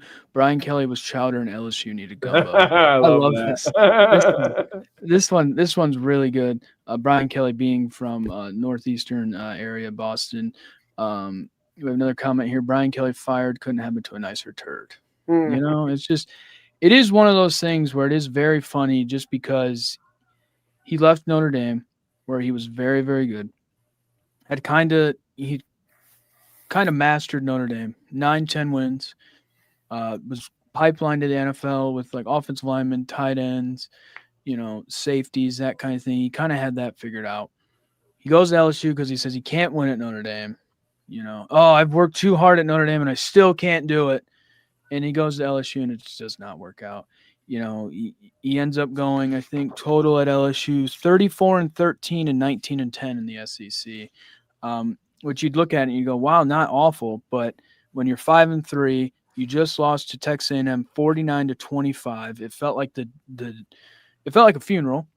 You know, you had like all of these Texas A&M fans, and they travel well. Trust me, I was there for the Notre Dame game. But you had all of them chanting and hollering and going crazy. It just, I don't know. It was just one of those weird nights. It's over with. Kind of looking now towards Lukaksi commented this: LSU, Florida, Penn State, UCLA, Arkansas, Virginia Tech, Oklahoma State, Stanford. All those jobs are open. I know in the comment he asked for us to sit down and break down who all they're going to hire. I couldn't tell you. The problem too is that all the cards aren't laid out yet. No, because I know Sark laid down he's not leaving Texas, but if Texas comes open, does that jump up now to the big? It's like it feels like a big school fires a guy. It's a Penn State fires. That could be the biggest job out there. Florida, that's the biggest job out there. LSU, it's like that's the biggest job out there. And it's like if Sark were to leave Texas, it's like is that the biggest job out there? Florida State comes open. It's like we don't fully know yet. I would be interested in doing something like that maybe later. Yes. Once the landscape is a little more settled, but there's too many variables now. There's too many. That sometimes even how NFL teams do kind of counts into this too. If we think about Joe Brady, if the Buffalo Bills have a phenomenal offense for the rest of the year, they win the Super Bowl. Joe Brady looks like the must-have guy, right? Even in the NFL landscape. There's too many variables. Especially when you get to like Virginia Tech or, some of these like smaller jobs. It's like, okay, yeah, I put anyone, John Gruden. But yeah, that's all I got for this hour and a half of Brian Kelly, baby. Hey, it's not even over. No, this is a big job. So yeah, Brian Kelly has been fired from LSU. The variables on his buyout are still kind of being worked out. We don't know about the athletic director there himself, if he's going to be let go either. We know that the governor, along with their board, is kind of calling the shots as they do not have a president right now at their university. So it is very ongoing. Nobody really knows other than he has been fired, let go. He's no longer the LSU coach. So I don't know if the people on the staff have been fired or they're getting to keep their jobs. Nobody really knows at this point. We just know that LSU is now open again for the first time in 4 years. So a lot to kind of go through. I do have a question, though. Really dove into it a lot. I guess going back into this a little bit, though. So there was a disagreement between firing the offense coordinator between Brian Kelly and the athletic director. But then, so why do you think Brian Kelly was like, okay, then we have to fire the offensive line guy too? Do you think Because that was like, that's an LSU guy, so since you guys are making me get rid of someone I don't want to, I'm going to get rid of someone you want to keep? Or is he blaming it on the offensive line yeah, play? I don't know. I mean it's very. I know that when he, and this is weird because like when he left Notre Dame, there were guys that he wanted that said no to him. I know, Tony Alford, who's now, it's so funny because Tony Alford at the time was the running back coach at Ohio State. He was the running back coach at Notre Dame when Brian Kelly first took over. Then he left for Ohio State. He told Brian Kelly no to be their running back coach. And then he had then Tony Alford went to Michigan. So it was kind of like one of those where it's like, does anybody want to coach with Brian Kelly at LSU? I don't, I don't know. Maybe it was one of those where he's like, hey, okay, if you're going to call out the offensive coordinator, then the offensive line coach needs to be fired too, because he's just as bad. So I don't know kind of how that works. It is weird to be like, I said fire the offensive coordinator. You said you want to fire the offensive line coach. So it's like, And that yeah, seemed disagreeable to LSU. yeah, and that's what's weird. And maybe LSU then, the board and the governor kind of looked at that and said, the dysfunction of this is, let's just get rid of the top guy. Let's clean slate. Let's figure it out. Well, and let's yeah, not because the worry initial about any of it. meeting wasn't to fire Brian Kelly. The No, initial it was just meeting a was talk. to get and apparently get rid of the offensive coordinator. No, I was doing a little bit of work here. Both these guys we obviously brought in by Kelly. The offensive line coach came from Arkansas beforehand, so it's Sam Pittman at that time. And I was looking up here. The QB coach, before Sloan was the offensive coordinator, he was the QB coach. He's also at Louisiana Tech. So I'm trying to see if there's any like major pipelines. There's sometimes you kind of get that type of thing going on here. Let's see, he's East Carolina guy. I don't see anything crazy, at least in my immediate, that I could be missing. But he was also a guy, as I go through the offensive coordinator, Joe Sloan's brief career as a coach. He was South Florida, Louisiana Tech. He's a guy who knew the state, knew the area really well as well. And reminder, LSU did have Mike Denbrock here a year before, 2 years, I think. God, 2 years, 2 years. Time flies when you're having fun. So he was promoted upwards into this position. The offensive line coach, kind of that same vibe. And again, one of those big struggles for LSU has been the offensive line. The run game has not been fantastic. Nussmeier has been hurt all year too. I don't know how hurt, but he never looks healthy. And usually that just doesn't happen out of nowhere. He's been pressured a fair bit. So, and with coaching politics too, like within this, and LSU is a prime example of this because you really are a statewide figurehead, is when you get your, beat, sometimes people do have to go. And I know there were the social media clips of him telling Joe Sloan on like a third down, like, you can't run that play on the headset. I don't care. Trust me, coaches do this thing. Right. It's just funny because it's Brian Kelly and his face gets kind of red. I'm not going to act like every coach in America is like some calm-headed dude, and then Brian Kelly's the no. Coaches have tense moments. They talk, in ways that aren't always friendly. That's fine. But, when you have these problems, again, LSU's offense specifically has not looked good. I did see someone ask if Blake Baker in this chat would be a candidate for the LSU job. I don't know. If they're going to he could be the interim guy. He is a Louisiana native, coached at DC and Missouri, very pressure heavy. Defense has had its good moments. I don't know if he necessarily gets that jump though, because trust me, they're ready to get rid of his head at some point for the way he was coaching defense like 2 years ago. So a lot going on. And one thing to note here, I really like the note you made, Trevor, about like with the NFL and stuff like this. One of the reasons these firings keep happening early and earlier is because the timeline in college football is screwed up. I don't have too much of a way to fix it. I'm not that smart. That's why I'm here. But like, if I remember, there's now only one transfer portal period is in the middle of December, which is still, we're in college football playoff discussions.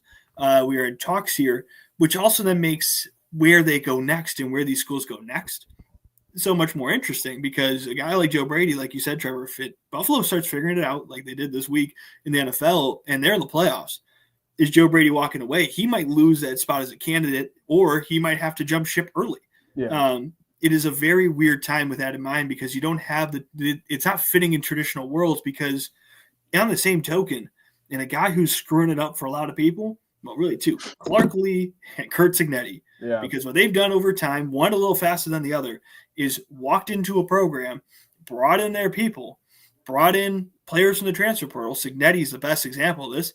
he was doing great at James Madison, brought in a lot of great pieces from James Madison, kind of plucked some other spots in other places, and boom, you have a brand new roster. That is possible. Yeah. Now, do I think some of the best programs? I think Indiana's a test case because Cignetti's kind of 1-1 in my mind at this point. Yeah. But a lot of the best programs still, like the Kirby led, even Lane Kiffin led, you're using the transfer portal to fit pieces in, and maybe you get a steal, right? But your recruiting base is what you go for. You want to have a strong recruiting base, and then you pluck guys in. But now, if you do it right, you can make Indiana a college football powerhouse. That puts the same amount of pressure on guys like Brian Kelly. I look to Vanderbilt. The fact that Clark Lee brought in a kid and, the offense of New Mexico like 2 years ago, and Diego Pavia, Eli Stowers, all these guys, and now is a top 10 program, puts a lot of pressure on these guys in big wig jobs because they've shown you ways and opportunities that you can be successful by importing and just kind of figuring it out. So it also makes the timing of these that much more wild. That's why like a Billy Napier gets fired after a win. Trust me, like we said, there's another loss on the Florida schedule. But when you're trying to now beat the market and then you also have to have things going, right now we're still in the firing stage. The hirings are going to start happening soon. Right. Because they're going to want people in those spots again to get to that next step, to start recruiting, to start getting in the transfer portal, all this stuff. And they're going to try to keep some kids from LSU. I don't know who goes, who stays. There's a new rule, I think, when the new coach is hired, the kids get a 15-day portal. This is so those coaches had a chance to keep kids. We'll see. I don't know. I mean, but yeah, that's also adding on to all this is that the transfer portal has become such a powerful tool if you use it correctly. And some people have used it so well, they've turned schools that are non-powerhouses historically in football into powerhouses because of how well they've used it. Yeah. No, it is crazy, and there also is a rule. I think when a coach is fired, 30 days for guys to go into the transfer portal. So that's kind of a weird rule because it's like, do you want to leave during the season? Like you want to put tape out there and play, but yeah, I mean a lot happening. We went from there was meetings, arguments, more meetings, and firings. And Brian Kelly ends up being fired at LSU. So, yeah, I mean, we've kind of beat this as much as we could. I will be probably seeing Brian Kelly very, very soon. I'll probably ask him if he wants to have a cocktail and maybe talk about it. Fellas, how does it feel to deal with some breaking news? I got to ask. I mean, it was fun?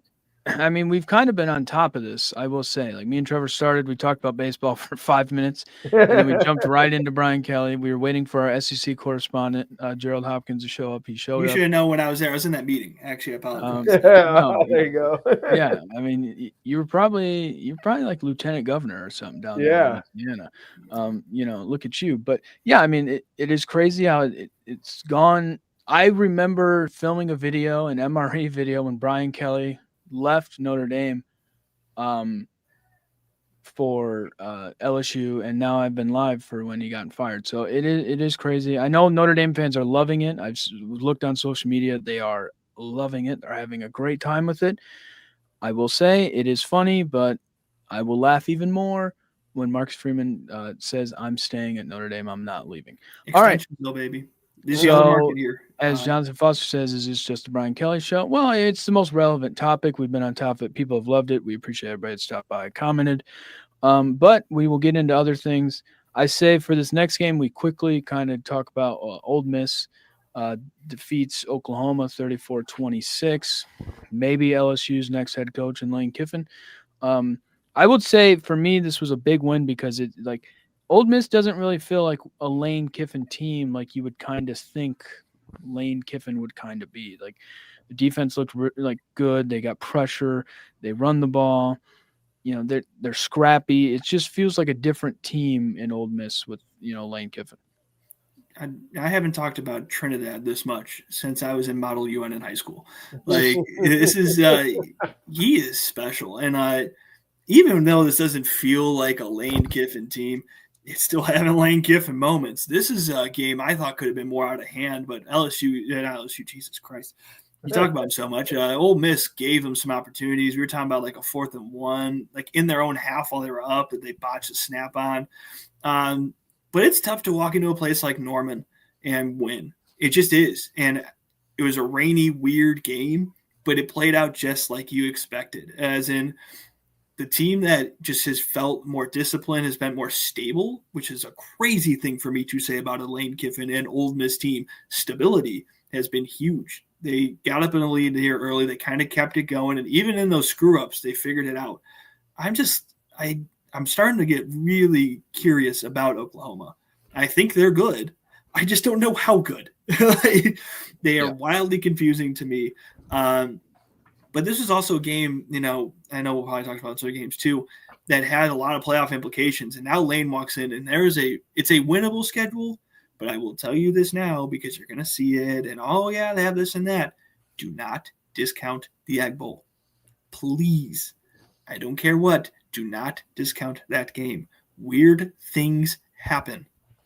I'm not trying to foreshadow that heavily. It could be pretty crazy. The Egg Bowl, especially this year, with a Mississippi State team that has looked very good. And the Egg Bowl is weird. I know it's a cliche. You throw out the record books, do it. That's a weird Mississippi State team that has some talent and an Ole Miss team that has a lot to lose. Just be careful. Jerry, you're so Southern now that it felt like you were telling us to be wary of a certain part of the woods. Yeah. Okay. Don't go to that swampy area. You don't want to go there. I think of when the Ole Miss receiver was doing the fucking dog piss celebration and they lost that game.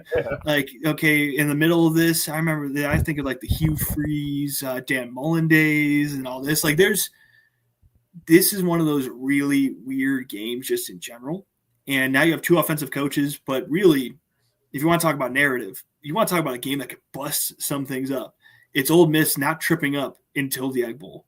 And that's not a guarantee, but their schedule is more favorable. I'll be the first to say it. But we've already seen there's a lot of drama in the SEC this week. And then add on to the fact that now one of the best jobs in the SEC is wide open.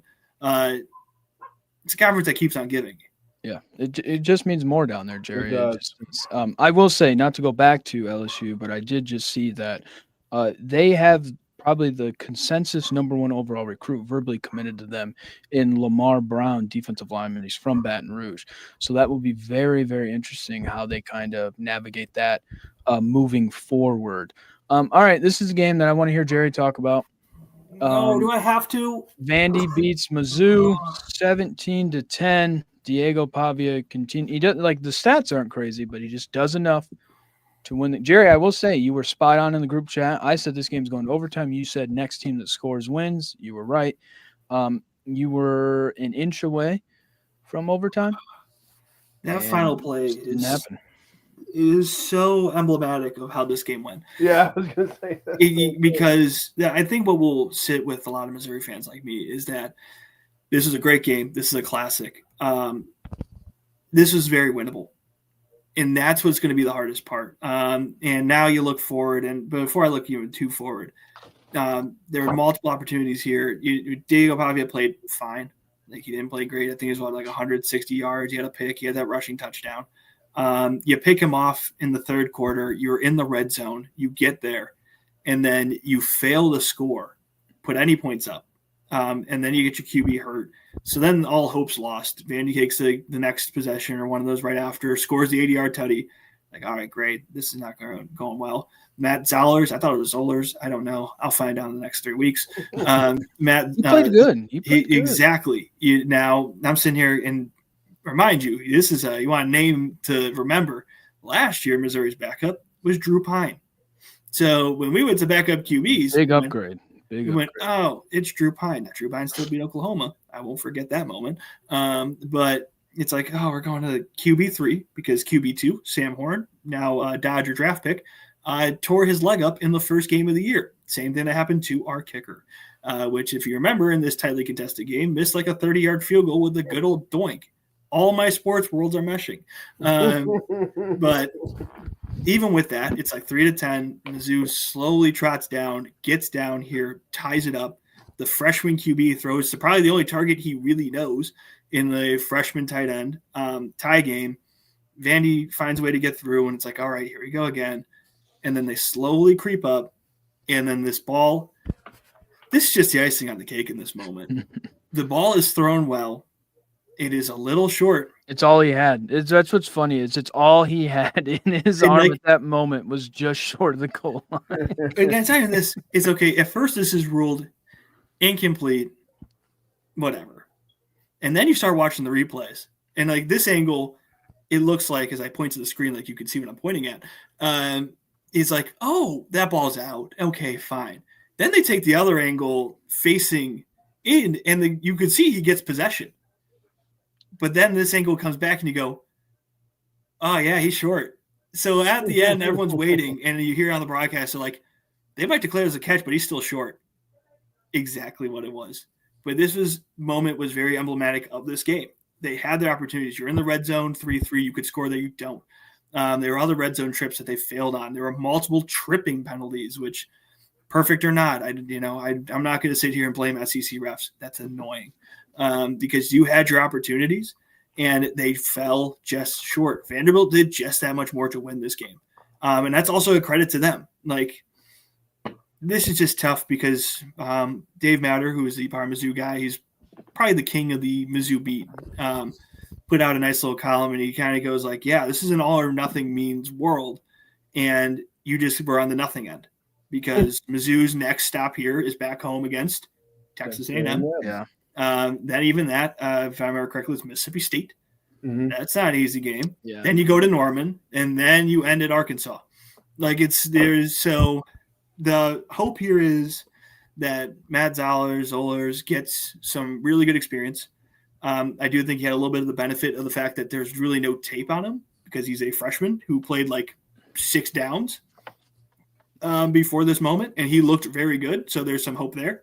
But my heart breaks for Bo Perbula, who, he wasn't perfect. I'm not going to act like he was, but he had a lot of belief behind him. He did some good, he did some bad, but for it to go out that way, just a good old-fashioned heartbreaker. This adds on to like the untimed down in Kentucky, which we lost that game on a final play. This goes with the 5th down that loses our game in Colorado.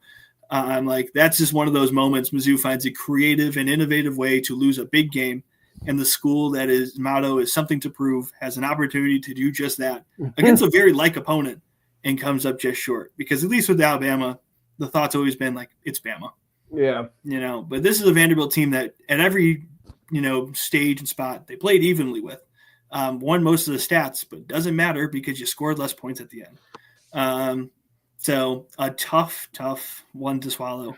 But the hope is there with that freshman QB that if he does more of that, there is some positivity in this. And the team fought hard, but you can fight as hard as you want. A win's a win, a loss, you get 12 chances. Now you've already burned 2 of them. Yeah, I mean, I would say it was very evenly matched game. It was a fun game to watch, and it was one of those where you never really knew what was going to happen. Like something crazy happened, and you're like, "What?" Like with the fumbles, and like, did he drop the ball? Did he catch the ball? The one where it was like they called the one a fumble, where it looked like the guy was down, and they reversed. It was like there was so much that happened in that game.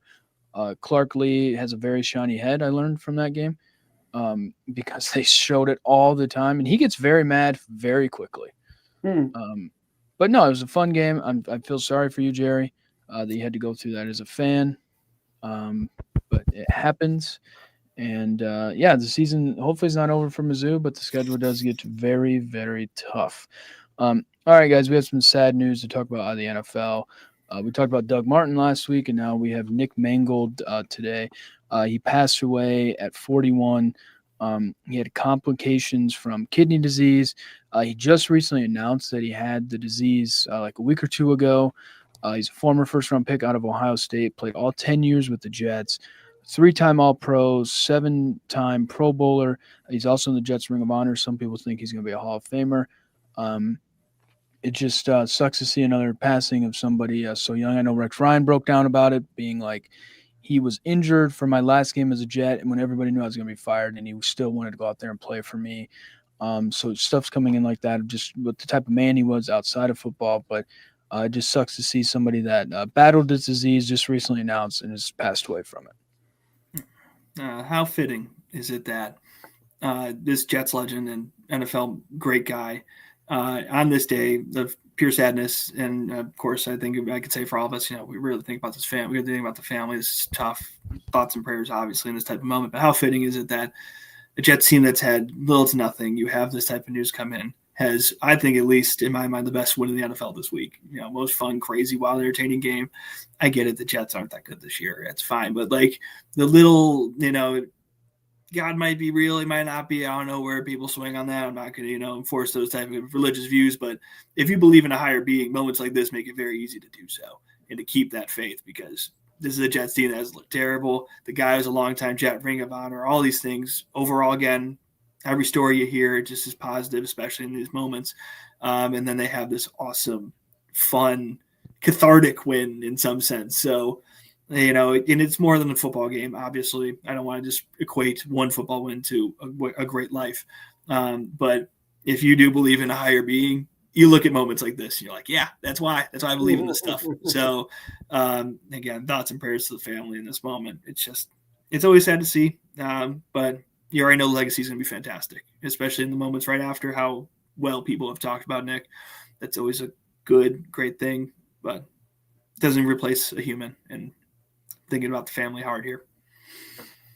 Yeah, no, I mean he was a great player. I remember being like, sometimes you don't really know who some offensive linemen are for some teams. You knew who Nick Mangold was. He was a very good player. Yeah, thoughts and prayers out to the family. It's just, we talked about last week with Doug Martin. It's like it's another guy from our generation that we kind of grew up watching, passing away very young. Nick Mangold was 41. So thoughts and prayers out to the family. Now we move on to the Week 8 NFL slate. Jerry already talked about the Jets getting their first one. Zach Taylor is the worst coach, I would say, in the history of football. He ran the ball on 2nd and 9 from their own 45 with 2 timeouts and 30 seconds left. You have Jamar Chase and T. Higgins on your football team. Throw the football. It was the dumbest thing. They got a yard. I talked about it weeks ago. Me and Trevor talked about Zach Taylor. Fire him. He is awful. That's a game you should win. You should be 4-4. Terrible. The Bears suck again. I'm back on that. We'll probably have the first overall pick. We're terrible. Of course, we get the Ravens when Lamar Jackson Jr. plays and Tyler Huntley. And it also, what's up with the Snoop Huntley thing? Like that was a new thing. Like the broadcast started out calling him Tyler Huntley, and then they started calling him Snoop or Scoop or what. I don't know. It was a infuriating game to watch, and it made me like, oh yeah, we're still the Bears. Can't have anything nice in my life.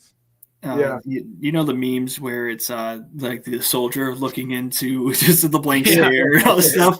And this is me currently with the Bears, as it's a 4-2 team that loses right after. Yeah. Now, okay, well, last year our hearts were so broken with the Hail Mary. This is not Hail Mary level of breaking down, but this is a tough one Bears wise. I don't need to talk more about it. Really, Baltimore just didn't make a lot of mistakes. And the Bears made one big one. It was that pick. They're kind of back and forth. You're not finishing in the red zone. I don't know. It's also a good reminder this is a first-year head coach, a second-year quarterback. There's some goods, there's some bads. I'm not going to completely lose all my faith in God yet, but my faith in the Bears is already at 0. So there we go. Keep it there. Shout out to Miami. One more week of Mike McDaniel before he takes the LSU job. Yeah, they're not dead yet. Speaking of Bengals, we have the Bayou Bengals. Why not Zach Taylor? You're welcome. Now we can start doing the funny ones now that we've done the serious conversation. Joe Brady also knew what was going on, decided to drop like 40 on the Panthers for fun. He probably got a call that was like, hey, we got rid of our coach. Like, make it look good. So he saw that picture of the A&M fans and everything there, and that was enough. Another weird one before we talk about the Phillies, talk about Philadelphia. The Texans just decided to be good again. They're so weird. It's maybe the weirdest team I've ever. And like CJ Stroud had 300-yard passing. Like there's no other team where it's like 1 week where it's like, hey, the coach may be fired, quarterback may suck. Hey, they're a pretty good football team. Like, watch out. No, them and Atlanta are the same team. Changed my mind. Except one has a generational running back, one has a really good quarterback. Because Atlanta, I was like, oh, wow, they look really good. They beat up on the Bills. This is awesome. And then they go out to San Francisco. They look terrible. And now the Dolphins, the team everyone thinks is dead and is endangered species, decides to absolutely beat up on them. Like, it's so confusing.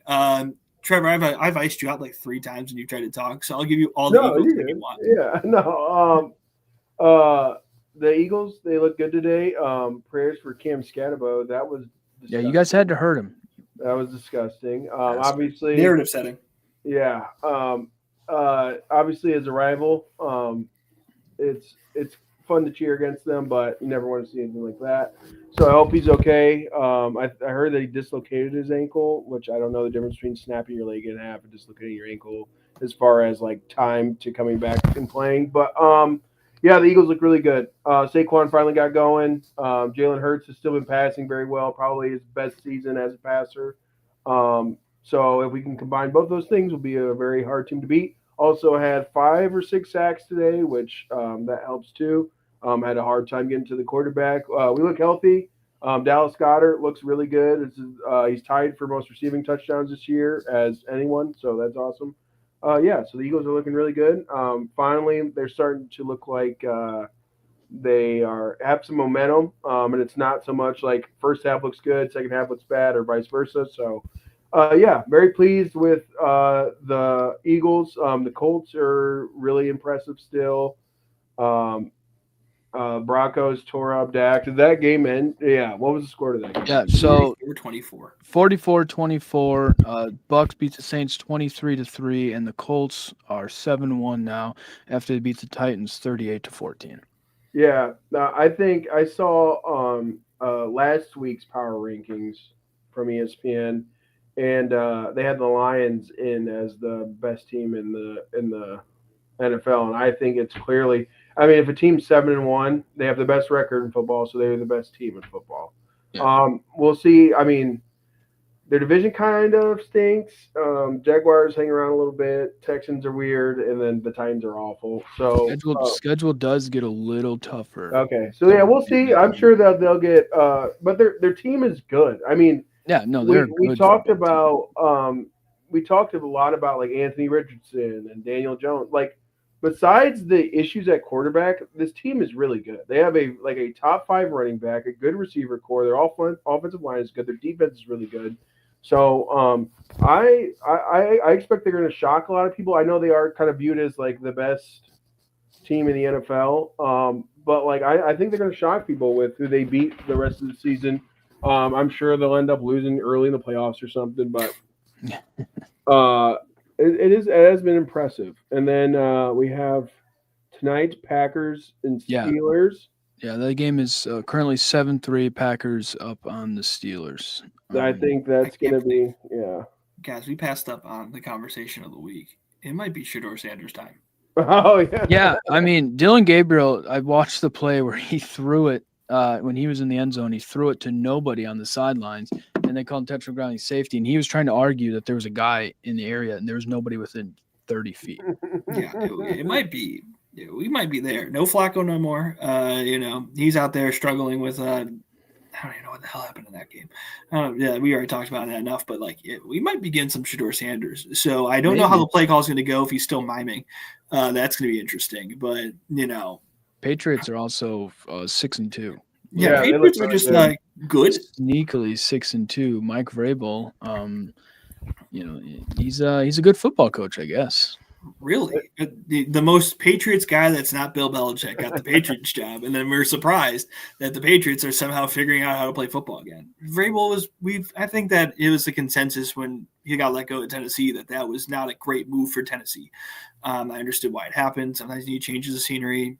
Hello, Brian Kelly, but it's not like everyone was like, oh man, Mike Vrabel, the terrible head coach that will never get a second chance. It just sometimes these things fall where they will. Monday night will probably be better than I think because I don't think it's going to be that good if Jaden Daniels is still hurt, which if I remember, he's out for this week. Yeah, he is out. Marcus Mariota's in, but the wide receivers are back for them. So, well, I just feel for Washington in this situation because it's like it feels like with them, every time one big piece comes back, another piece goes out. And obviously, you want me and Caleb were joking about football trauma in terms of the Bears 4-2, then they lose that game. Seeing an injured Washington quarterback, I know already jives and puts up a lot of nerves for Washington fans. So as much as I get it, there's always going to be a conversation between the Caleb Williams, Jane Daniels discourse. I hope he's healthy. He was such a fun guy to watch. I don't wish those injuries on. I don't need it for some narrative point for the Bears. I don't care that much. So I do hope he starts to get healthy because Washington has been disappointing with that in mind. They've been good, but this was a team that, again, went up to, was right there, right on the doorstep of being in a Super Bowl. Granted, Philly that year, like last year, Trev will tell you mightily, was just that good. But this was a team, again, that was right on the doorstep. They've kind of blown up any type of timeline to compete now. So for it to kind of go sideways sucks. And then for our viewing pleasure this week makes it worse because I just have a fear that the Chiefs remembered how to play football again because we kind of were like, oh, my God, they're 0-2. Nobody cares. They're making the playoffs. Here's how they do it. It's in the midweeks when everyone's talking about the weird stuff that the Chiefs just keep getting better. Patrick Mahomes is still the best quarterback in the NFL. Travis Kelce will still catch a football here and there, and they have a megastar, in the sidelines, so really the box because that's the type of money we're talking about. And then the receiver core is just good enough. It's just that simple. Yeah, I mean, yeah. I saw somebody say he's also claiming 24-0 against Commanders. He also claims he can eat 5,000 calories worth of McDonald's. Oh yeah, that was crazy. Well, claims are claims. The other claim I saw, and it makes me just a sad human being, is that Mizzou fans are being punished for the Chiefs being good, which I just hate this thought because I don't benefit at all. Because you're not. Yeah, selfishly, this is the worst, especially because then you want to talk about quarterback discourse. That's a quarterback we did pass up on, along with the guy that we didn't even play this week that we lost to for Mitch Trubisky, but he likes certain body parts. We have that tweet there in memory. So, we'll never forget that moment, but oh God! Like that's the thing. If my sports world's coming down to the fact that Kansas City has a generational quarterback and is going on a generational run, so I have to put up with my team losing 6 inches away from tying. Why? Yeah. I need to scream into the void a little bit. This is a rough sports week. It's just how it works. But yeah, I think we're slowly figuring out in the NFL like who's good, who's not good, and there's always going to be those outliers. With things going on. But yeah, currently it's still 7-3 Packers. They missed a long field goal, and the Steelers are currently driving. So yeah, NFL is the NFL. DK Metcalf just dropped what would have been a touchdown. But yeah, no, NFL is still going on. Colts are a very good football team. Really like 2 bonehead plays away from being 8-0 and not losing to the Rams. So you never really know. But, of course, as we close up here to wrap up, Brian Kelly has been fired by LSU. News of the day that opens up that job. A guy that has really never failed in his coaching career anywhere that he's gone. And I think that is kind of the crazier thing. He does exit with a winning record, but it just was not good enough in the end. For LSU, he ended 34-13, 19-10 in the SEC. He did make one SEC title game in his first year, losing 50-30 to Georgia. Never made the playoff, and it just never fully worked out. Wasn't a great fit. I like this comment from Rem here. Brian Kelly was chowder, and LSU needed gumbo.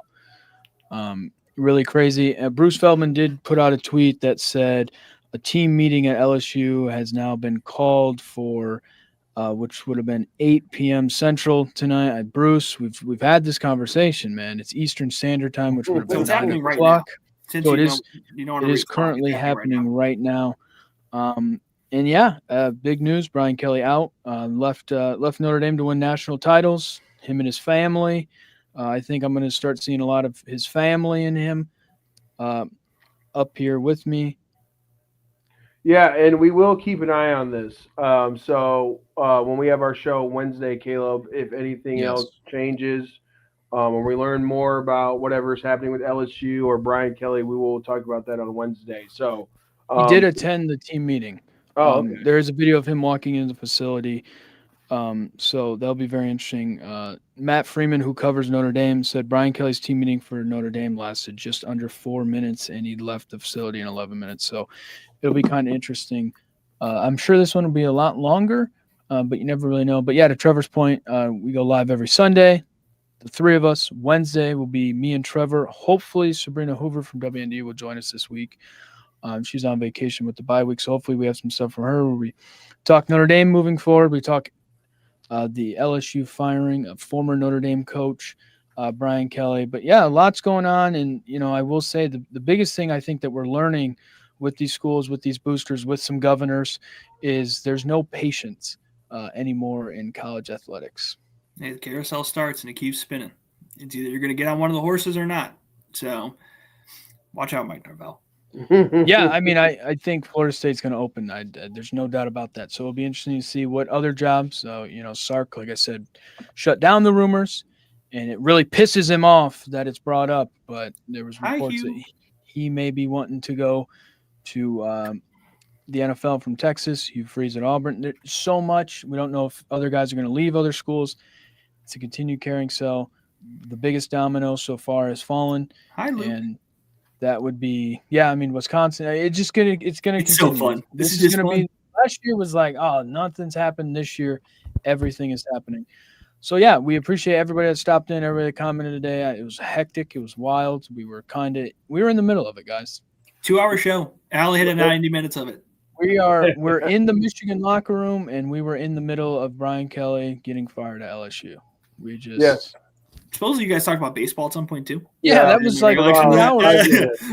That was like last week. But yeah, so very, very interesting. Like I said, we'll be live again next Sunday. Me and Trevor will be live Wednesday night, and we'll continue the ongoing of the Brian Kelly LSU departure and whoever else gets fired. But as always, thanks for watching. Peace.